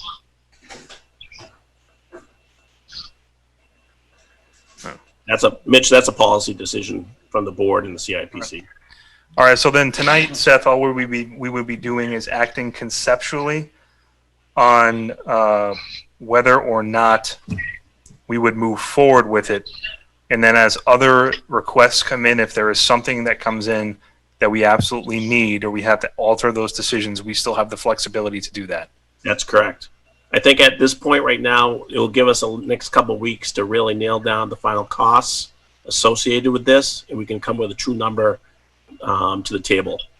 Okay, I see Jeff and Leah, you have your hands up. Jeff, you can go first. I'll defer to the lady. Okay. Thanks, guys. So I guess I have a couple additional follow-up questions maybe. What are the projected or expected potential long-term costs to the town for this? It's an outdoor building, so I personally would like to see it go through CIPC because I think they are probably better equipped to look at that long-term upkeep of another structure. We historically, I think in town, have not been great about maintaining our existing buildings. So that's one of my questions / concerns. And I was just curious if there have been any coordination with other departments I know rec has pretty much been decimated without having any sort of available income because there's no space for them to do any programming. Similar with the library, they've transferred a lot of stuff to outdoor pickup and everything. So I was just wondering if there had been any coordination in thinking of an outdoor covered safe space such as this into maybe it becomes a little bit more diversified or something, I'm not sure, and that might meet more of the needs of across the town. I think that's a question probably not to put the department head on notice, but I think that if those discussions, Nancy, have you had those discussions? I've had those thoughts, but again, it's a matter of those groups coming over, and I know Recreation has done that in the past. I don't know. I mean, personally, I've always thought there should have been a pavilion uptown for years because it could have provided things for kids at camp, etc. Other towns have that. The reason I thought of this now for here was this whole virus issue because we have a lot of seniors that are afraid. They're in their houses. They don't even take advantage of some of the stuff because they're afraid of somebody coming to them, but yet they want that socialization, and now they're just tired of being home. So safely to give them something to do even in the future, because we don't know where this COVID is going. We could be looking at this for another year. Probably will be, because a lot of talk has been said, until there's a vaccination. And then when there's a vaccination, I mean, I don't know about you guys, who's getting in line first to get it? Is there going to be any, negative impact as far as that? So I'm just looking at their protection right now. Certainly, if off times when we're not open, not using it, like I said before, other groups can use it. My fear is when you do that, it's not a fear, but there has to be a policy in place. So if it were wood and there's carvings on it like there are in the front door, we need to stop that or hold somebody accountable. If it is in vinyl, that there's writing on it, or that, we just have to be held accountable for it. People who use it, that's all. I think we can talk about the because of the general. Yeah, the security measures. I think, Leah, tonight we would just be looking at to approve the concept, so then it gives town staff the ability to do some of that homework. Right, and I guess my question is, I don't think that the shared use of that building has been very successful. So I agree that giving the seniors an outdoor safe space. My question is, and maybe there is no answer yet, the long-term costs to the town to maintain this structure, again, gets added to the bottom line, and that's fine, but I think we need to be intentional about that also, because we haven't been in the past. So I don't want to go into it blindly either.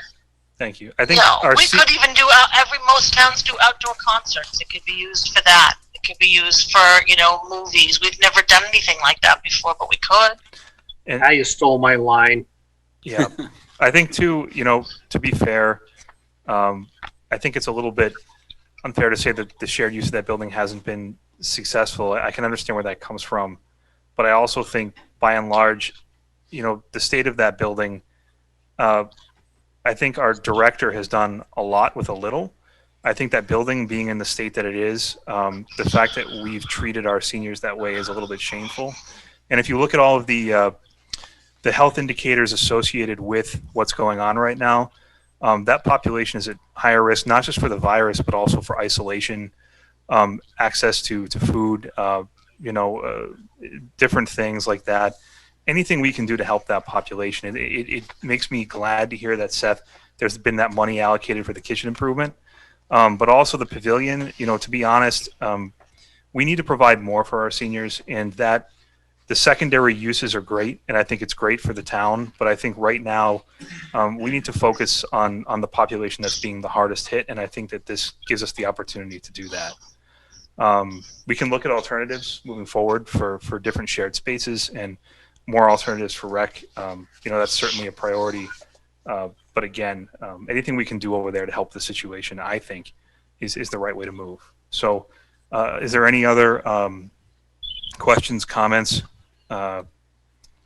Just to clarify, I thought that this was to actually just allow a structure on town. We would just be moving forward with concept right now of the project And itself. just to clarify, this is a town structure that will be used by residents, which will be seniors, which I represent, and it has no financial obligations to involving my wife. So I don't feel there's a conflict in my supporting that we have this type of facility for the community. And that decision is solely up to your discretion. But conceptually, I don't, again, see where that meets, simply because there's no program income, there's no financial interest. Correct. And it's going to be used by other folks as well. So, does anyone else? Skip, I see you. Did you have your hand up? You want a motion for this to move forward, or are we just going to use it? Yep. If we're good to make a motion, then I'll entertain a motion. I'll make a motion and we move forward to this project. Okay, we have a motion to move forward. I guess the money's with the available. concept. Yep. Yep. Do I have a second? Second. All right, Stilling second. Do we have any discussion? Seeing none, we'll have a roll call vote. Leah? Aye. Jeff? Aye. Skip? Aye. Lyndon? Aye. Rossetti? Aye. Motion carries, unanimous vote. Thank you, and Seth, please keep us updated. Just one other question. So will we actually get a breakdown on these funds and how they were used and what's That was going to available? be my next request is Nick and Mike or Seth, if we can get kind of an itemized list as to what has already been approved so far for the CARES Act funding, and we could take a look at it as a board at our next meeting. Absolutely. Thank you. Mr. Sullivan. Just a quick comment back to your town boards and committee openings. Unless you're going to continue your conscious decision to ignore your own policies, I would suggest that you ask applicants to submit their letters of interest to the board so that they can make the written recommendations to the selectmen as required in your regular. Okay. Duly noted. Thank you. All right. Next on the agenda, again, I think we've already covered town boards committee openings. We have a review of conservation restriction for Maple Hill Estates. So that's information is included in your packet.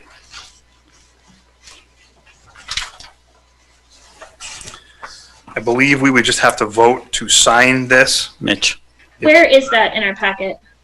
It is item 021 under new business. I'm not sure. I'm looking at the Google Drive with Nick right now. Let's give it a second here. HP. Conservation restriction, Maple Hill Estates. Do you see Yep. that? It's a PDF, Leah. Conservation restriction, Maple Hill Estates. All right, thumbs up. Great. We have a question, Mr. Crane. Peter Crane, Conservation Commission. Conservation Commission took this up at its last meeting, and we are going to request that this board take no action on this at this time. We actually have a member who's written a couple of these in the past year, and she said she doesn't, there are a lot of things, several things in here she doesn't like. Let me point out two. Number one, prohibited acts and uses. That's Chapter 2, Section A4, specifically prohibits cutting, removing, or otherwise destroying trees, grasses, or other vegetation. And yet, in, oh gosh, somewhere in allowed uses, which I've now lost the page, it specifically talks about forestry. Yes. So you can't prevent and allow. This is not ready. On top of that, the second issue the Conservation Commission has is that even though we are the arbiters of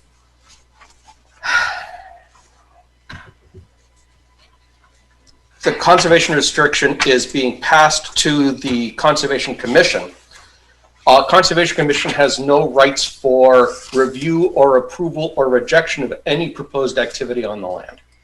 I've talked to Mr. Blair briefly. He would like things to go through as quickly as we can. So we, the Conservation Commission, will suggest a number of changes to this. And I imagine that will take some time to happen, but this is just one of the many things that needs to be solved correctly before we would consider it. My question is, what exactly, because it's my understanding this is going to a parcel that is going to be attached to a current property owner's parcel, is that correct? That's my understanding. And then that person would pay taxes on that parcel? That is my understanding. And then this restriction would just be on the deed for that parcel, correct, for that individual? Right. It's unclear to me if there are tax implications to it, if he gets a lower tax rate for having a CR on the property. I don't know. But it will still be on the tax rolls at some rate. I guess who requests the conservation restriction if it's a private land deal? It's a requirement of the subdivision. Oh, it's an open space subdivision. It's an open space subdivision, so it's a requirement. Jeff, you got your hand up? Yes, sir. I think we need to solicit other board input in here before we make an informed decision, just like Mr. Crane said. And this matter needs to be tabled immediately. Is that a motion? Yeah, I can make a motion at table, but I would welcome discussion to it. So we have a second for discussion. Is there any discussion? Mitch, I'm sorry, I missed who seconded that. Skip did. Thank you. I don't know. Dick, you have your hand up? Planning board, this is got to go back to the planning board because it's the planning board that made that recommendation about cutting the forest, the trees. Okay, we'll be happy to have is that part of our discussion tomorrow night? We have a joint Peter, I posted it for tomorrow night for a joint meeting with planning board. Right, but that's specifically about in there then. Right. Okay. So we can certainly discuss it tomorrow. What is the actual process? Does it have to go back to planning board? Because this is part of the actual open space subdivision procedure. Yeah. What does that actual procedure entail? At the end of the day, the town has to agree. And in fact, by agree, it's assent by signing the form by the select board, the conservation commission, the planning board. I believe those are the three boards, right? Yes, that's correct. And then it goes back to the Commonwealth for approval. It has to go to the state, right? Okay. All right, I have a motion and a second to table this. Will we have clarification by the time that we meet next? 2 weeks. Is it possible? I have my doubts. Okay. Because if we have changes to be made and we have to run them through legal, that it feels unlikely to happen. You've said enough. Yeah. All right. Okay. Have a motion and a second. Any further discussion? Seeing none, we'll have a roll call vote. Leah? This is a motion to table, correct? That is correct. Aye. Stillings? Aye. Skip? Aye. Linden? Aye. And Resity, aye. Motion carries unanimous. Mr. Chair, I will be happy to provide this board with the status at its next meeting. Thank you. Okay. Next, we have the review of the RDIC application for HPTD concept plan for a solar facility at the Rutland Heights property.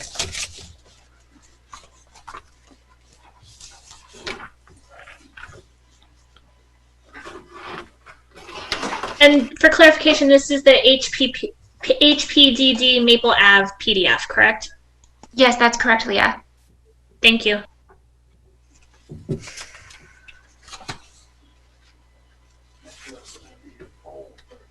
We have the full version here if anyone wants to take a look at it as well. I did.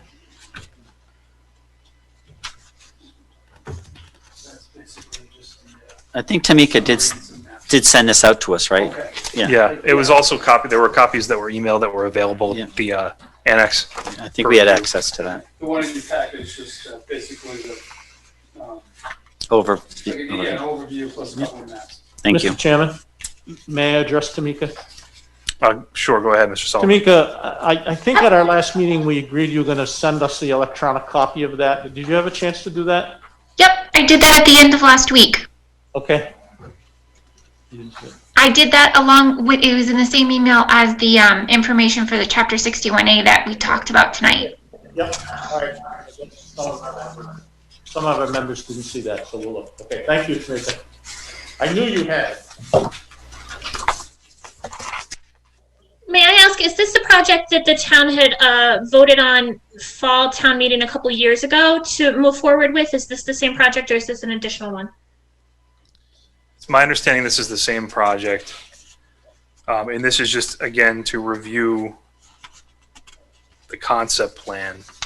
Now, what, if I can ask Mr. Sullivan, because you're still here, I guess, what is the status of the project as it sits right now and working with the vendor and everything else going on? Well, the vendor is continuing his ongoing negotiations with National Grid. National Grid, because of the capacity of the substation at Treasure Valley, has indicated that it may not be able to handle that, and a new substation may be necessary to be built. In order to continue on with an evaluation of that, they required an additional lot of money, $35,000 or something like that.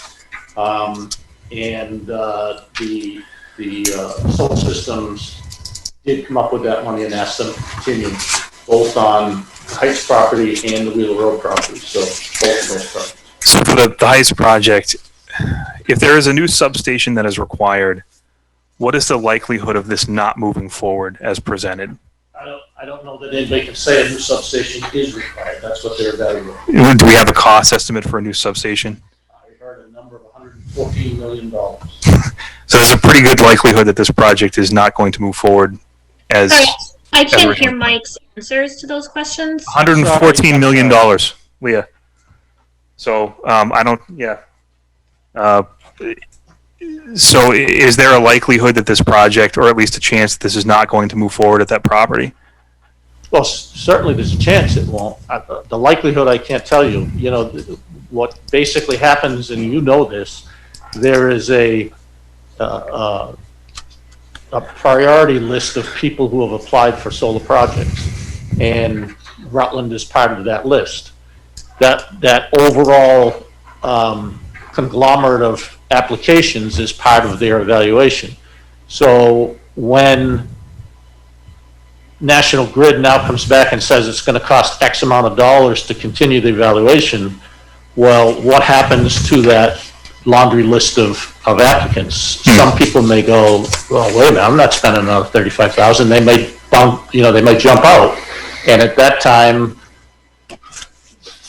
everything could change. The project could end up back at Treasure Valley. Nobody knows at this point. So Okay. I can't give you a definitive answer. Thank you. I know that's historically kind of over the last few years that's been the sore spot for some of these projects actually coming to fruition, are the additional costs, the power requirements, things like that.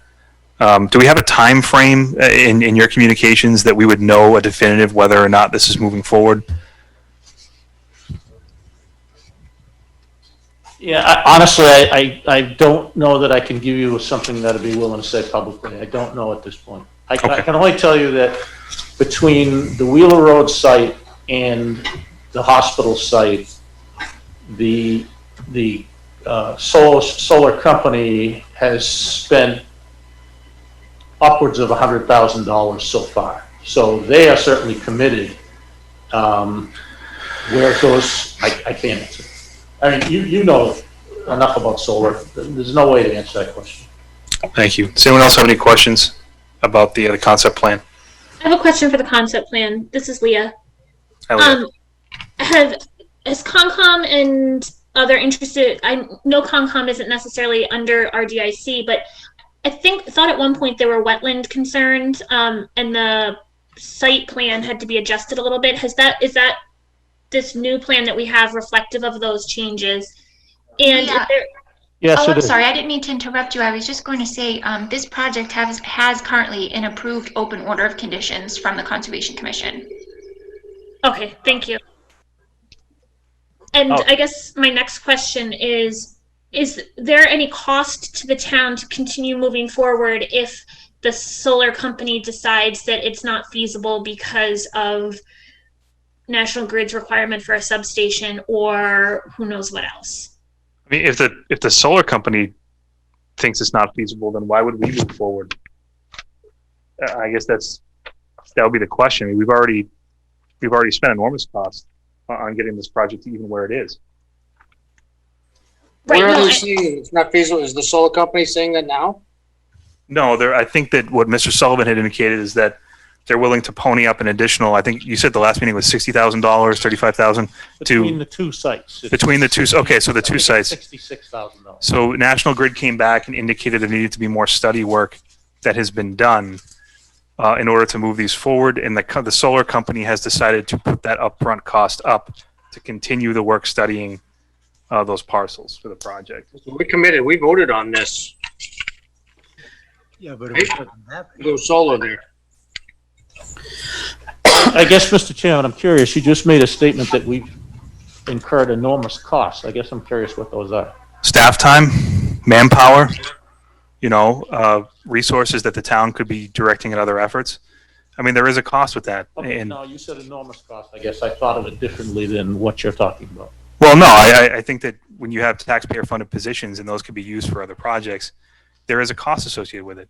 It wasn't meant to be disrespectful. I just think that these projects take a lot of work, as you know, to get them up into fruition. And I am concerned if the project doesn't land or if the company comes back and says it's not feasible, the prospect of moving forward at that point, it seems like a very, very difficult uphill and expensive battle to fight.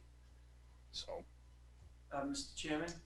yeah, Mr. Steiner. This is Fran Steiner. A comment about cost, just so people don't forget, the town had paid a lot of money for that Rutland Heights Hospital, so that's a cost right there. Yeah, it's about $456,000, I think. To was get the- paid off with this solar. Purpose of the solar is to pay that cost off. Yeah, but when you can't hook up, and there are other existing solar already in the pipeline that can't hook up because of the exorbitant cost. That's all my point. When Mr. Chairman made it say that there's exorbitant cost to this so far, I just want to make a point of the amount of money that the taxpayers have spent on the property of Rutland Heights Hospital. That's all. Yeah, and I think too, we got to be mindful that we have a master plan and we have projects that have gone up for RFP that would be used to pay off the property. This use was not, I believe, in the original master plan. But again, if the company comes back, the vendor comes back and says this isn't feasible, I guess at what point do we continue to pour resources into that project if we have other projects looking to locate on the parcel? I think Mike and his group are doing all their due diligence to make sure that this thing moves forward and working with the vendor, and I would appreciate if we were just kept up to speed on kind of as this thing goes forward, certainly. Yeah, So. sure enough, happy to do that. Do we have any more questions? Leah, it looks like you want to ask a question. Yeah, I think Jeff has his hand up also, so I can let Jeff go first. Oh, nice. Thank you. So my question is, I mean, I think we had been clear in the past that this is the posture that the town is taking. Is the chair suggesting that we reverse our position? No, Jeff, I'm suggesting that if the project is not physically feasible and there is no way to move forward on it, that it's impossible to move forward on it. I mean, that's all I'm suggesting. But okay, maybe I misunderstood because I was getting the presumption of the tone that, oh, start looking at other projects in here that aren't in line with what had already been approved and decided the direction. No, this, if you look at the actual document, the location of this project is in an otherwise unusable portion of the Heights property. So Right, the on other, angled area, they're going to put these solar panels on the angle. Perfect. understood. The other projects that would be looking to be developed in that parcel are included in the original document master plan from 1997, which could be used to pay off the parcel. It would not impede upon this project. All I'm saying is that if what we're hearing from National Grid, the condition that we have to build a new, or someone has to build a new substation, if the project is not viable, then it's not viable. And it doesn't change the position of that we voted on. I mean, we'd love to see this come to fruition. I'm just keeping an eye on things. That's all. Thank you.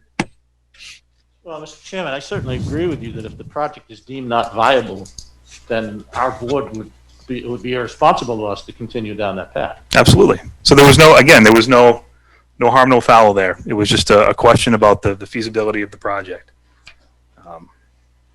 Leah, did you have a question? Jeff hit what I was going to ask exactly. So I just wanted clarification and Jeff got it. So thank you. So I guess, no, I think we need to clear this up. Jeff and Leah, if we hear back from RDIC and the vendor that this project is impossible to complete, would you still like to move forward in trying to get this completed at the property? Well, first of all, let's put them at this table tonight, because we're dealing with hearsay right here. And let's have a solid representative from National Grid say, okay, this is no longer feasible in here. But this is, I just want to make sure that we're not reversing the posture of the town that had already been decided upon just in the course of a meeting here, saying, oh, okay, now we're going to go look for. I don't think that's the conversation that any of us had, but. Okay, just want to make, because this is a big reversal if that's what the proposal is. There's no reversal, Jeff. If the project's not possible, it's not possible. That's all that was said. I mean, it really comes down, it's out of our hands. It comes down to negotiations between those entities. So does anyone else have any questions?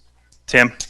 I guess we've been hemming around, and since I'm an engineer and work with the electric company a lot, this whole decision with the vendor and everything, we can talk about it, but until the grid does their study, right, and comes back with the capacity of that substation, and if they can take on more, I'll use the word megawatts or throughput through there, everybody's at a standstill with solar projects in Rutland. That's all there is to it. Understood. And what if the grid comes back and says that we can't? My position, if I was a vendor, I would say when they do that, I'd like to see the numbers and why you can't, because every substation I've ever been worked with or been around has excess capacity. They just don't build it they build it for expansion, so there's expansion there. And we really haven't had the expansion in town that my expectation would be like a 20 or 30% expansion in electricity. So again, there's a lot of things going on with utilities saying we love renewables, but we don't want to expand them. So it's a game right now that's going on. So I really like to say the RDIC's got a great vendor and just give the grid time to get it done. Well, yeah, I think we're all in agreement for that. Well, Mr. Chairman, one more thing. The people need to know also that the town has hired a solar consultant who is working on our behalf, who is, in my opinion, just incredibly good. So she is looking out for our interests. So I'm not at all concerned that we're going to go down the Yellow Brick Road and not be able to get there. She'll take care of that. Okay, great. As will the RDIC.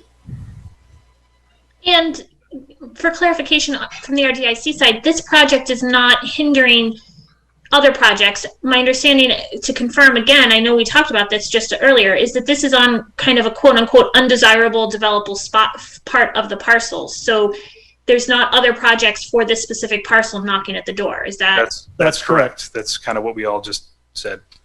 So- The only thing, I can't respond to Wheeler Road. I don't know. Right. We're just talking about the heights. Yeah. Yep. Great. Okay. All right. Do we have any more questions about what's in front of us? I don't think we need any action on this, right? It was just a review. We're not looking for. Okay. I guess I'd ask just one thing, Mr. Chairman, and again, Sure. you asked that we keep you informed. Same here, I mean, I think it would have been nice if we knew this was a topic of conversation and, asked to be part of it. It was a topic for all the boards. No, I understand. Yeah, it was described to us. It was just a review of the work you were doing, so I can appreciate that. So for sure, I appreciate you being here, Mike. Thank you. Okay. Yep.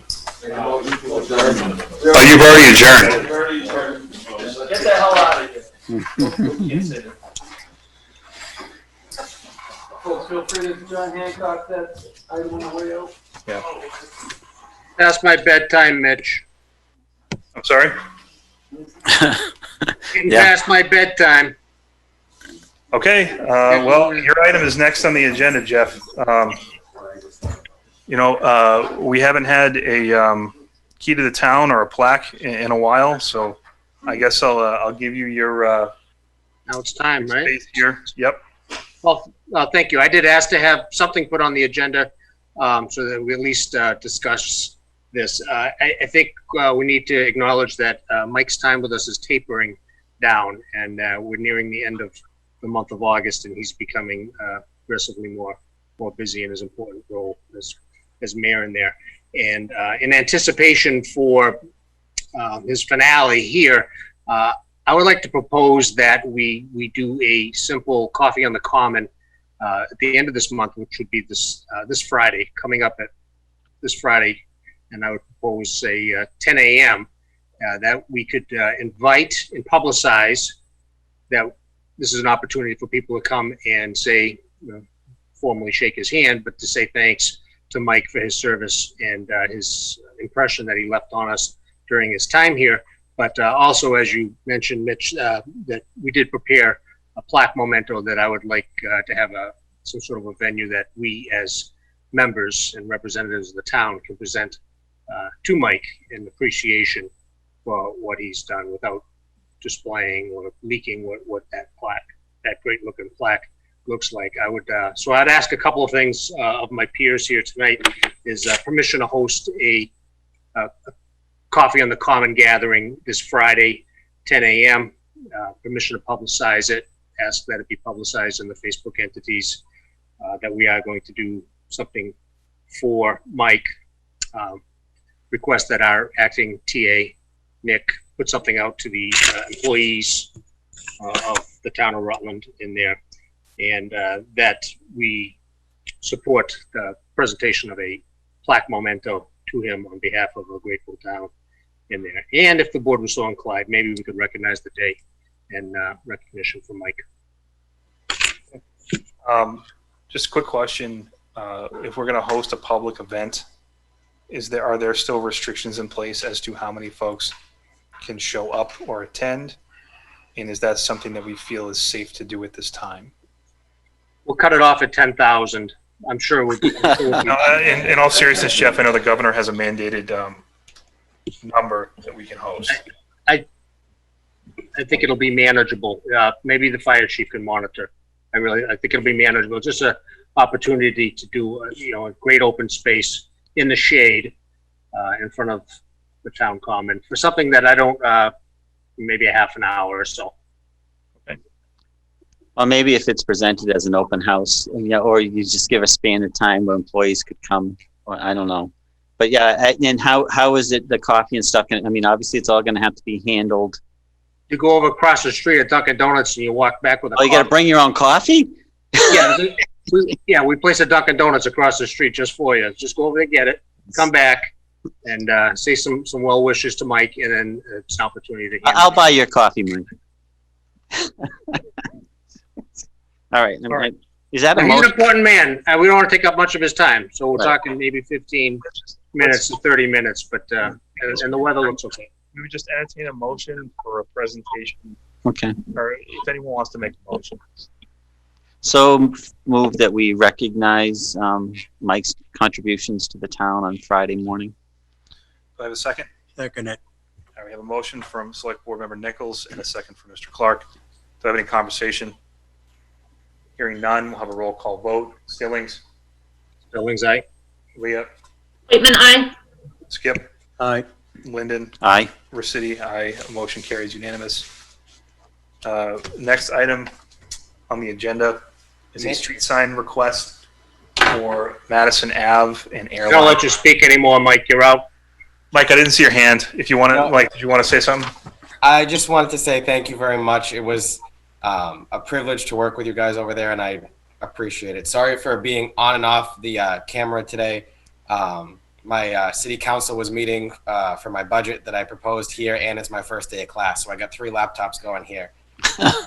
But I really appreciate all my time in Rutland, and I'll see you all on Friday. Thank you very much. Thanks, Mike. We think you're awesome. All right. Thank you, Mike. Next on the agenda, we have a street sign request from Madison Ave and Airline Drive. So I make a motion, we put the sign up. Everybody seemed to sign off and say they need it. Second. I have a motion and a second to put up a sign. Do I have any discussion? I have a question, just for my own clarification. Is this a stop sign that Madison would stop to Airline, or 2 stop signs? I forget how that intersection goes. Through the chair, if I may. Sure. Leah, it's a T intersection where Madison intersects up to our line. So it would be on Madison turning onto our line. And Madison's the one that comes off of Palmagussit, right? Yes. Thank you. Do we have any more questions, conversation? Hearing none, I'll have a roll call vote. Leah? Aye. Jeff? Recuse. Sister lives right there. You know. Didn't have to recuse, but I appreciate the due diligence. Skip? Aye. I knew it would pass. All right. Linden? Aye. Recity, aye. Motion carries. 4 yeas, 1 recusal. Next, we have repair of the roof at the Wood House Studio. Just an update on that. You have Mr. Stillings' hand up. Jeff, your hand's up. I did. I don't want to waste much of the board's time, but I had asked that this at least be brought forward because this had been tabled a couple of times. The Wood Studio, as you know, it's a town building. It's currently occupied by the Historical Society. There's some historical significance in there, and I understand that there is some sort of an application to make it part of some historic registry. Franklin Wood himself, an artist, does have his work posted in the Smithsonian in there. So there's some significance that we want to keep this maintained. But it does need a roof. It's leaking in and affecting the museum type environment that's inside. And if you haven't been inside lately, you should. It's definitely a little museum. It's beautiful in there. But because this had been tabled previously, I wanted to at least keep it alive, resuscitate it, I guess, if you will, to see if this item can at least be looked at for special or next annual town meeting for funding in there. And I had asked the acting TA to. You know if Jeff, had this gone through CIPC or did the cost not exceed the threshold? I couldn't speak to it. I just know that it had been kicked down the road. Yeah, I think that the request is worthy. I mean, we have a few public buildings that are probably in similar shape, which is unfortunate. Received a lengthy document today about how bad the library is in terms of disrepair. But these are definitely conversations that we should be having. And I think that to put it on the agenda prior to special or maybe having a conversation about what the needs are, we certainly should do that. That's what I asked. Thank you. Chair. Yep. Also, has this gone through State Historic? Has it been reviewed by them? I don't think that building is on the registry. So it's not a historic building? I think they're applying or they're looking to apply for that. There's some conversation with the historical. Mike's got his hand up. So the answer to that question is, if you remember a couple of weeks ago, they submitted a formal letter to the select board to request that it be placed on the register. They can't apply for that designation until the board votes to send an official letter from the town with the application. The historical commission talked about it at their first meeting, but where we just seated them, they hadn't had a chance to submit the application yet. So the only thing holding that up from being on the historical register now is a formal letter from the board supporting the application. But at this, we never received that request, Mike. oh, well, I may have just been in that meeting and then just maybe confusing the two, but that is on the way then. Okay, great. Right now, it is on neither the Massachusetts nor the National Historic Register. Okay. Just to note that it would have to, if any repairs to the building, if it is recognized, would have to go through them for approval. So maybe we want to do the building before Well, it goes to. Or they might not accept it if you do. So Well, I that's just true. wanted to make a note of that. Yeah. I know Jeff has his hand up also. Jeff, go ahead. Do we have enough on our agenda to maybe put forward a vote on the drafting and the approval of such a letter that we can bounce back to the historical commission? I want to take a look at the information that historical provides, and I have no problem taking care of that. I don't think we have enough information. I also want to know what the needs are in the building, and to be honest, I mean, I know the building was redone a few years ago by, was it a community group or somebody did that? I just think we need to have a further conversation about it. Can we put a placeholder for the next meeting on there, for our next meeting? And just a clarification that that building is not the historical commission, it's the historical society, which is separate than our town commission, which is an actual board. But the commission, because I also attended the meeting, is interested in pursuing the state or national registry on there because of the significance to Franklin Wood in there. So, but it's two separate entities as we know. Sure. We'll put it on the next agenda. Okay. Last, we have the renewal in front of us for our RG, which is our assessing firm that we have contracted out. This actually, we need to act on this to renew the services. This contract has been reviewed by all parties. The contract that's attached is the previous contract extension, so this is what the newest one would look like if you approved it. And the actual contract for their services is also attached that we've had with them for years. Okay. So yeah, it has been reviewed by the town and by them. Okay. We've been using this vendor for a long time. So through the chair. So have there been any significant changes to what we had previously had? Nope, I checked with the manager. She said everything's the same. The annualized cost for FY21 would be $79,000. Okay, thank you. Did you just say annualized? Yes. Duly noted. Okay. I'll accept any motion the board wants to make regarding the contract. Make a motion, we sign this contract, reinstate and sign this contract for the assessors. All right, I have a motion. Do I have a second? Second. Do we have any further discussion or questions about the contract?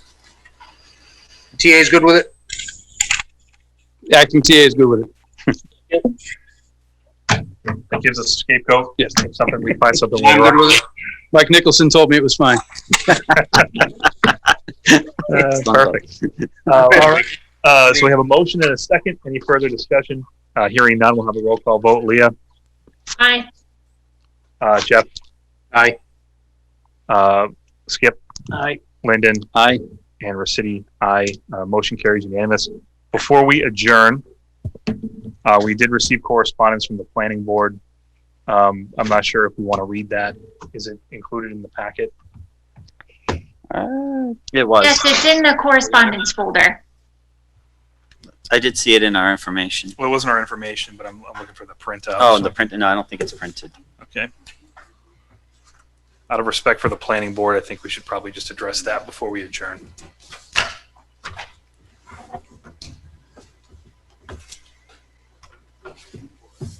So what does it say? Read it out to us, Nick. Yeah, I'm not seeing it. We're, here it is. Nick, you go ahead and read it. Letter from the Planning Board. Dear Select Board, the Planning Board all or a portion of Lot 127 Glenwood Place from the Chapter 61A program. However, prior to the required Planning Board review, the Select Board exercised its right of first refusal on the property.